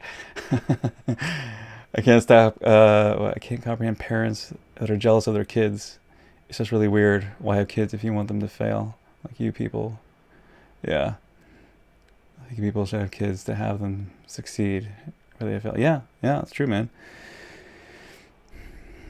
Jackie Chan's fights are great. Also, how he films them. I've seen a very good analysis of how he does it all on YouTube. Cool. Yeah, Jackie Chan's. Yeah, man. That poor guy's had so many injuries. Dude, that guy's brutalized his body. But yeah, he's another legend. Excuse me. Just also, a lot of his stuff that I've seen has been really goofy. So it's not quite my cup of tea. Like, there's a lot of comedy kind of involved and cheesiness sort of and things. And it's fun. It's funny. It's fun. But, like, I love the seriousness that Jet Li has brought to his roles. I remember back in the day, not that it's, like, again, the most amazing storytelling either or anything, but I remember when I was taking Taekwondo in college, my buddies and I, we all went to see, or we all got together to watch Fist of Legend. Oh, man. Such a great martial arts movie. Such a badass, just straight up, just rock out fight fest. It's fantastic. Old school, classic stuff. Love it. I'm a big martial arts fan. Probably was more so when I was younger, but still am, always will be. It's like, I don't know, man. The whole thing of martial arts is awesome. So you're getting in shape. You're training your body to be stronger, faster, more precise, and lethal, or at least, defensive. It's cool. It's great. Get in shape and learn to kick ass. Someone's asking, what are your opinions on the easiest way to get into the game industry? They've been working on their portfolio, but it's too scattered right now. They're going to apply for a multimedia specialist position and a lighting artist position. Struggling accepting graphic design jobs, hunting my portfolio in the game industry. All right, yeah, man, I got you. I feel you. So for your question about my opinions on the easiest way to get in the game industry, I'll be the first to say I've only worked briefly in the game industry and at a very startup level on a VR game that's still to come out, which I was impassioned to work on, and I loved it, and I pleaded with the guys who were working on it to let me work on it, and they graciously did, and I'm so thankful that they let me work on it. It's called Classroom Aquatic. Looks hilarious. You play as a exchange student in the School of Dolphins, and it's a stealth trivia cheating game. It's hilarious. You gotta look up Classroom Aquatic. I think PewDiePie and some other people have done, many people have done demos of the recorded videos of their demos, playing the demo. Excuse me. Anyway, oh man, it's almost 11. All right, I'm gonna call it soon here. Anyway, my time in the game industry has been very brief, so I can't say that I've had much time working in it, but I do work with people who work in the Unreal Engine, and I'm learning it now. So, I mean, my advice is take it for what it's worth. I think the game industry is a little different than the visual effects and film industry, but they are starting to converge because of the Unreal Engine, for sure. And I think we're going to see more and more bleed over. I was actually talking to coworkers today at lunch and saying I think that we will see in the near future feature films made in Unreal, and then you go home and you're literally you're playing with models from the movie as your game characters and as the NPCs interacting with you. I think we're going to really get to that point much faster than we think. I think it's going to be within our next 5-10 years probably. Someone's going to do that, or at least it can be done. I know already it can be done at this point. You can make a film that people would go watch, and then you could create a game with the exact same assets, with the exact same quality, like basically photoreal, in real time, and have it play on your PS4 or Xbox or PC or whatever, and PS5, I guess. So anyway, sorry, all that to say, advice for getting the game industry. It's like a lot of other things I would say for artists. I mean, your artwork is number one. So your portfolio needs to be badass. It needs to be concise. Don't just put tons of stuff in there. Don't put tons of crap. And again, I'm gonna admit, maybe I'm a little hypocritical. My portfolio on my site's like just too big, I think now, honestly. I've probably got to cull it. I've got to like chop out a bunch of stuff that's older or doesn't need to be there. So that being said, have a good portfolio, have a concise portfolio. It's all the other things I've always said, man. For any industry, it's be excellent at what you do, be good with people, learn your soft skills, learn how to speak well with people, and enjoy good conversations about a lot of other things other than art or what you're interested in, and wait for that opportunity or chase after that opportunity to be able to implement to be able to show your portfolio when they say, hey, what do you do? You say, oh, I'm an artist. Oh, what kind of artist? Oh, I'm working on game art, or former graphic designer. I'm working on, create game assets that you would want to, that you'd be proud of, right? That's another thing. If you're going to, which I'm sure you have in your portfolio already probably, but create the work that is in competition with the best in the world. That's your competition. If you want to get a job working at a great game studio, create the art, many assets, or I should say create key assets that would be the type of work you'd want to make. Do the work that you'd want to be paid to do, and then do a lot of it, and then post the best of it on your portfolio, share it on social media, and then, apply. But then also go to GDC, dude. If you really want to crack in fast, go to the Game Developers Conference or whatever industry you're interested in. Go to their major trade show, pay the fee, pay for an Airbnb or whatever, put your money where your mouth is. Have your portfolio ready. Don't waste your money if you're not prepared. Meaning both artistically, technically, and emotionally. Because you will have some people who just won't give a rat's ass, and they will treat you like shit. And they could be condescending. I mean, that's not the common case, but it can happen. You will meet people who are dicks. So you got to have a thick skin. So you got to be ready for that. But you also got to have a badass portfolio, because you have work that they respect. It's going to be hard for them to be disrespectful to you. If they look at that and be like, wow, who are you? Why aren't we working with you? So if you can execute work to that level where it's impressive and people are going to be like, we need to work with this person now, then you've optimized your chances for success. So you can say, I've done all the work I possibly could to get to this opportunity. So it's just a matter of knocking on the right door, because your work is killer. So make killer work, dude, or do that. Make badass work that's beautiful, that's emotional, that tells a story. Don't just make some great character that has a lot of nice armor or whatever and is in this great T-pose or in this just sort of bland pose. I mean, don't do stuff that you see everyone else doing, right? I mean, you got to do some sort of standard stuff. You got to have some work that definitely hits like the basics, that shows you can do certain things. You don't want to go so far into an artistic, creative realm that no one can relate to it, or like, we don't know how we could use this implement something like your work in a game. But do work that, people respect and that they would enjoy, create. It's like anything, man. I mean, make something that you enjoy, but other people would really be impressed with or would enjoy as well. That's where you're finding that happy medium between artist and product designer, or because you are that in a lot of ways. In the game industry, you are a cog in a giant machine that's end result is to make a product that sells, that makes money. So if you want to be that kind of artist, know what you're getting into and be happy to do that kind of work. But you also have to ask yourself, is that really what you want? Or do you want to be more of a game designer? Do you want to create a story or a game and mechanics, So you got to look at it that way. I mean, do you want to be a cog in a machine? Or do you want to be someone who eventually is a lead, a designer, a character artist, a character designer? Those are two different things.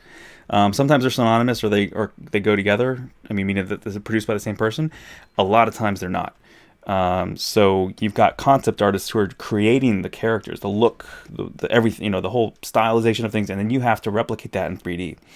that can sometimes not be very fun. It can actually be painful, and it's fun in different ways. But if you really have this, I'm speaking from my own, my own opinion and side of things, I think big picture. I think, overarching. So I prefer to have more control over what I'm working on rather than taking art from other people and then just creating it in 3D. Granted, we all have to survive. We all have to eat. We have to pay rent. We have to make a living being artists. So you have to do a lot of that work in life. It's just part of life. It's part of paying your dues, and it's just the clever ones figure a way out of it if you're really passionate about a bigger picture. But it's hard work. So there's no way around that. So you got to know what you want, and you got to work hard at it. And in the meantime, you still have to figure out how to get paid, and hopefully you're getting paid to do something that you at least enjoy, if not love. But it's usually you're getting paid to do something you enjoy that's on your way to doing something you really love, right? But it's always hard to get that money to back you to do what you really love, because you've always usually got to produce something on your own first that no one's paying you to do directly for, that will result in you getting paid to do what you really love down the road. So it's always this kind of one step after another thing kind of thing, right? And if you have a job right now, see if you can do some sort of internship. If you have a part-time job, see if you can do an internship at a game studio that you really want to work at, and see what openings they have, see what needs they have. So I think here I have the right idea. Anyway, sorry, that's a long answer for one question. See what else we got here. Someone remembered the Matrix. Christine, they put a green screen wall, little holes in the camera's place to take pictures. Yep, bullet time effect. Yeah. For the city background, they took a real life picture. Yeah, on top of the buildings, they added a picture. Yeah, I remember in the Matrix. I think at the time, I don't know if it still is, at the time that they made the original Matrix, where Morpheus is jumping out of the building and to reach Neo in the helicopter when Trinity's flying it. When they're rescuing him, they created, I think, the biggest. It's not a matte painting, but essentially it's like a matte painting. I mean, it's a giant background of the city. And I think it was the biggest one ever made. And it was huge. It was like encompassing the entirety of, like, you could put the camera at different angles, not just straight through the room, but you could actually do this, rotate it a bit, and you would see nothing but just this giant scrim, this giant matte painting background. It was nuts. So it's cool. Yeah, there's so many things they did in the Matrix that were really just freaking awesome, just groundbreaking and different. Yeah, Matrix is awesome. That's why I love it. Do I do portfolio reviews? I mean, I could. I'm sure. I mean, if you'd like me to, I could. But I wouldn't consider myself an authority. I mean, I don't know. Is any artist really an authority to portfolio review? I don't know. I mean, give you my professional opinion. I don't know. I say that with a kind of. I say that kind of like just offhandedly, I guess, or just kind of like. Not that I would be disrespectful or anything. I don't know. I don't hold myself as like, yeah, I can give you a portfolio review. It just seems pretentious to even say that. I mean, I can, sure. I feel like, I don't know. I think any working artist could give you a portfolio review, and certain general rules that are good practices to follow. So yeah, I mean, sure, if you'd like me to do one, I can, but I think a lot of that information is out there too. And that's just to say that I'm not like the end all be all authority, but I'm someone who could sure give you my opinion and say, hey, maybe take this out. Maybe do another piece like this. I mean, it's useful.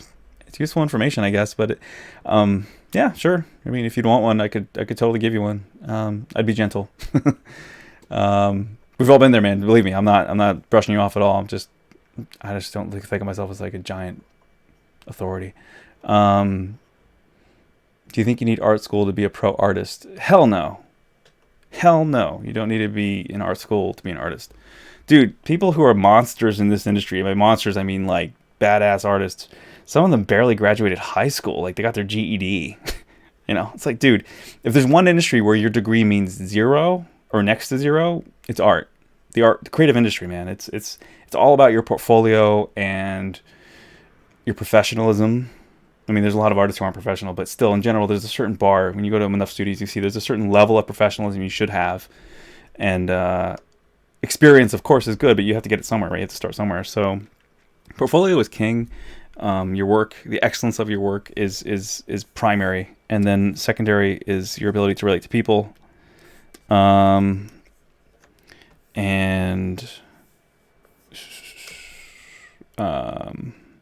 art school is the last thing they really care to look at.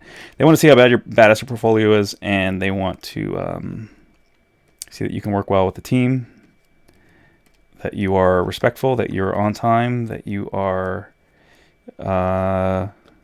capable of doing the work and enjoyable to be around, if not at least tolerable to be around. That's what it comes down to, man. Art school is the last thing. You can learn all these techniques for free on YouTube and throughout the internet. I think art school is good for people who really need a strict discipline, and it is helpful. I mean, I didn't go to art school. I went to school for biology, pre-med, and I double majored my last year and a half in fine art and graphic design with a focus in visual communication. But I think there is definitely something to be said for artists who pursue classical art, to learn fine art first, to learn how to life draw. Like your fundamental skills are that they are fundamental. To know how to draw, to know how to sculpt in real life with your hands and raw materials, a piece of paper and a pencil. Super fundamental. You have to know how to do that. If you don't, it shows for sure. Knowledge of good design, study good design, and that goes from architecture. I would say like audit or take like an art history class. That's phenomenal too. I loved art history, and I loved learning about all the different cultures and how the Greeks designed things versus the Romans, and then like Frank Gehry and Frank Lloyd Wright, all that stuff. It's really helpful. It really it conditions you, like working out. It trains your brain to understand what good design is, and that's a super broad term or idea, but there are certain standards and fundamentals that come into play with anything that's well designed, right? Part of that is like look at nature, right? There's incredible amounts of detail and then areas of rest, as far as smooth areas and then constrained detail, right? That's something I remember hearing in art school a lot at the foundations, giving the place for the eye to rest. So your eye's processing all this detail here, but then it flows naturally into this beautiful area of rest. That's something I need to work on with this piece, for instance. Right now it's just like, wow, detail, and it kind of gets more simple out here, but I think it really needs to be a little bit more, I don't know. I think I got it. Obviously the focal point is Mufasa, so I got to keep kind of concentrate a bit more in there later, and then kind of keep these forms a little bit more gentle, or make the noise a little bit more blended in, so that it sort of gives your eye, like, where you're supposed to look at. Also, the design of this whole structure, if it's going to kind of have these clouds billowing out and wrapping around, it all kind of brings the eye back to the center here. So there's the reason for this kind of arching area, but I don't want it to be too perfectly mirrored. I don't want it to be too balanced. So you want to have some sort of natural asymmetry. Anyway, sorry. So yeah, I can talk, dude. I'm sorry if I'm long-winded. People are getting bored. Someone wants to be better at art and they feel like practicing wrong, maybe. I don't know, dude. Or do that. Let's see. They got an internship offer at Molecule VFX Studio in New York, but they had to deny it for school. Dude. Waste of time to go through the VFX industry to get into the game industry. No, but they are two different pipelines, but they are also converging now. I think you're going to get closer and closer to, certain tools are fundamentally the same. We all, whether you work in games or visual effects, we all work in Maya and ZBrush. Those are the two most used programs, along with Substance Painter now. And then a whole bunch of other random little plugins and different smaller programs here and there. But those are the big ones, man. If you learn, I would say the big four, if you had to really pick just four, you got ZBrush, Maya, ZBrush, Photoshop, and Substance Painter. That's it. If you know those four programs and you can do some awesome work with those, you'll be hired immediately somewhere. I don't know. It's sad to hear you say that you turned down an internship. So I look at it this way. So I would assume it's an unpaid internship, but maybe it was paid. If it's paid, it's even kind of more sad, because I love New York City too, man. New York is great. I like visiting it. I'm not sure I'd want to live there long term, but I love New York. So I look at it like you're paying money to go to school for art. Then you turn down an opportunity to get an internship, paid or unpaid. So you're spending money to learn how to do good art at an art school. But then you got an offer at a place of employment as an intern, and you had to turn it down for school. I get it, because I was that guy too. In the sense that my parents were like, "Don't do art. You need to get a real job. Become a doctor. It's a great profession. You get to help people, save lives, and make money at the same time. You know, and it's a great idea. It's a great industry. I mean, I should say, well, helping people, you know, that's great. The medical industry, especially pharma, is all effed up, but we need doctors, right? So I'm all for it. I loved my time in that area, but I don't know, dude. This is just my advice. You know, I don't want to make you feel bad about your choice, but I guess I was. It sounds like you kind of. I don't know. Do you regret it? I don't know. Had to turn it down because school was in New Hampshire. Oh, and they wanted me to intern there during the fall in NYC. Arr. Well, I don't know. Like in that situation, I would have been like, take some time off of school. You can always go back. It's not like you stop you stop after a semester ends, and it's not like you can't go back. I would have said, take the fall off, do that internship, do whatever you can. If you got student loans, and live off those loans, and do the unpaid internship, do the internship, get that experience. And you might find by the end of the internship, they offer you a job. I would say just take the job. Don't even go back to school, because it's like, again, like I said, no one's going to look at that degree and be like, oh, you went to Harvard. I don't need your portfolio. You're hired. Like that doesn't happen. I've met people who've gone to Harvard and are artists, and they're not hired because they went to Harvard. I mean, maybe if they have connections in certain places, then it's like, you know, whatever. It's, you're scratching my back, I scratch yours, or you're part of this, you know, fraternity or whatever. But at the end of the day, in the real world, if you haven't gone, even if you've gone to Harvard or Yale or whatever, Princeton, whatever, it doesn't matter. It's all about portfolio. So I would be like, dude, if you got an internship, you got a foot in the door, even if you didn't stay there to get hired full time, just, I would have put the time in for an internship, done a good job, and, you know, kept working on portfolio, and even apply to other places and say, I'm an intern here, but this is my work. Please take a look. Or, you know, figure out a way to meet these people. Like go to GDC or go to SIGGRAPH or wherever you can to shake these people's hands and look them in the eye, show them your work. And then just, it's all about, when you're a student, you don't want to burn any bridges, because you never know who you might need in the professional industry. So if you have any chance to not burn a bridge, don't. So that means be professional, be on time, do your time, give your 2 weeks notice if you have to leave, you know, do all those things. But next time you have a chance to do an internship, instead of a semester at school, take that internship. If money is not, because if you're at school and you're not working full time, you know, if there's nothing really keeping you there for that school, that semester, I would say just bounce, go to that internship, work hard, learn everything you can, because you're going to learn 10 times more in a real workplace than you ever will being surrounded by a bunch of other artists in a university. It's just fact, because you're in the real world. You're going to see how the whole pipeline works for real. Still, it's not to say the information you're going to learn at school is not important or not useful, but you can learn that probably faster and or on your own time, either at home or at your job, and not be spending that money on school, not be getting into more debt. That's the one thing I feel most tragic for people who go to art school and get in massive amounts of student debt for art school. I'm like, dude, you're getting in debt for a career that a lot of people struggle with. Like, you don't know for sure that you've got a guaranteed job. I mean, you know, we have inflation of degrees everywhere. So it's not like a degree sets you apart. Now, if you've gone to one of the most prestigious art schools in the world, you know, maybe it'll help a little bit. But still, you got to have great work. So anyway, I'm sorry if I sound like a broken record. Let's go back here. Kristen Kicks. Mostly draws shoes. That's cool. We all need shoes. I like shoes. Someone else all went to school for biology and ended up in 3D artist. Hey, Aaron, nice. Yeah, dude.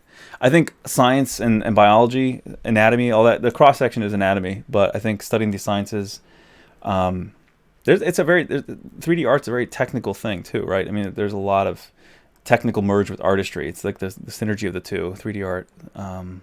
That's so cool. Thanks for the great answer. I think after working, getting an entire composition on paper and finishing. Yeah. Yeah, man. I'd say go for the internship when you can. Gut wrenching. I'm sorry, man. And I was considering that. Usually I was playing college baseball, and would have lost my scholarship. Oh, yeah, damn, yeah, I hear you, man. That's a rough one then. Okay. I ended up becoming a pro baseball player after graduating. Oh, really? Okay. Well, then, I don't know if you're joking or you're being serious. If you're a pro baseball player, then hey, I mean, it worked out, right? That's funny. If you're being serious, that's awesome, dude. Congrats, man. That's a dream, right? Like getting paid to do what you love, dude. That's freaking fantastic. Um, yeah, the study of form and function, Aaron. Yep, form and function, man. A&P, anatomy and physiology.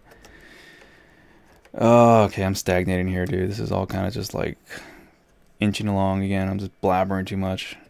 We still got people watching. Increíble, as we can say in Spanish, or increíble in French. It's like 11, yeah, it's 11:12, guys, here in the West Coast. I do have to go. Gotta take care of the corgi. He's over there like, why are you neglecting me? I'm 11 years old. But yeah, I'm in the zone, though. I'm just kind of enjoying this. It's a good groove. Got some good tunes. I'm just sort of futzing around with this. I'll probably just be a little bit more focused on it. But like I said before, I do want to kind of nail this out of here a bit more and really push this forward. So I'm not just doing the same thing for like a bazillion streams, because I don't want people to get so bored. They're like, he's doing the same thing, same lion, clouds.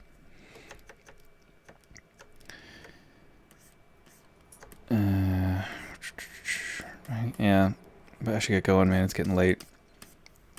And I've got to take care of some business around the house. The pro baseball player is serious. Well, dude, that's awesome, man. Congrats. I wish you could share your real name so I could follow you and see your career. That's freaking awesome, dude. That's great. How many people have that story too, you know? Thanks, was one of the best days of my life last year. Now I'm back to the grind on my portfolio. Dude, that's awesome, man. So it's like you've got you're in one career that people would murder for, and now you're like, you know, you're like an overachiever in that sense. Then there's a friend of mine who's a doctor, and if I remember correctly, because it's been a long time since he told me his story. He's like my dad's age, or nearly my dad's age. He's like 60 something, or 60. Anyway, he if I remember correctly, he started at Juilliard. He's a musician, right? And then he's like, I got this down. I got this music stuff down. I think I'm going to become a doctor. And now he's a very successful doctor who's about to retire. Like, you know, I love those people. I love those stories when it's like, I could have done this one career and I got it. I mastered it. And now I'm going to go do something else completely different and crush that too. Like, come on, dude. We need more people like that. It's like, that's awesome. It's like, take advantage of what life gives you and just rock it, right? Just crush it. Sweet, Jonathan. Awesome, dude. Sweet, dude. Congratulations, man. That's awesome. Keep at it, dude. Dominate, crush it. Just be a badass, man. Make it happen. I wish you the best. And if you want to join the stream again, I'll be happy to keep chatting. Thanks, man. Be blessed too. You know, feel free to, I don't know if you got any social media or anything, but I'll look you up. And if anyone wants to follow my stuff, I'm going to put this in the chat. If you want to follow along with me, I'm at Daniel Lion Arts on Instagram. And I'm on Facebook, but I don't really, I mean, you know, you can find me on there, but and on Twitter, I'm at Lion Arts. And then the site is lionarts.com. So yeah, guys. Sweet. Thanks, man. Yeah, on LinkedIn, just look up my full name, Daniel Enrique de León. I'm losing my voice. All right. All right, people, ladies and gentlemen, it's been real. It's been fun. I don't really want to go, but I should. My voice is telling me I should sleep. So, all right, guys. Peace and love. Take care. And I will see you guys in 2 weeks. 1 week. 2 weeks. I forget. I got to look at the schedule. I'll be on again some Wednesday soon, either next week or the week after. Yeah. Take care, and I'll see you guys all next time. Cheers.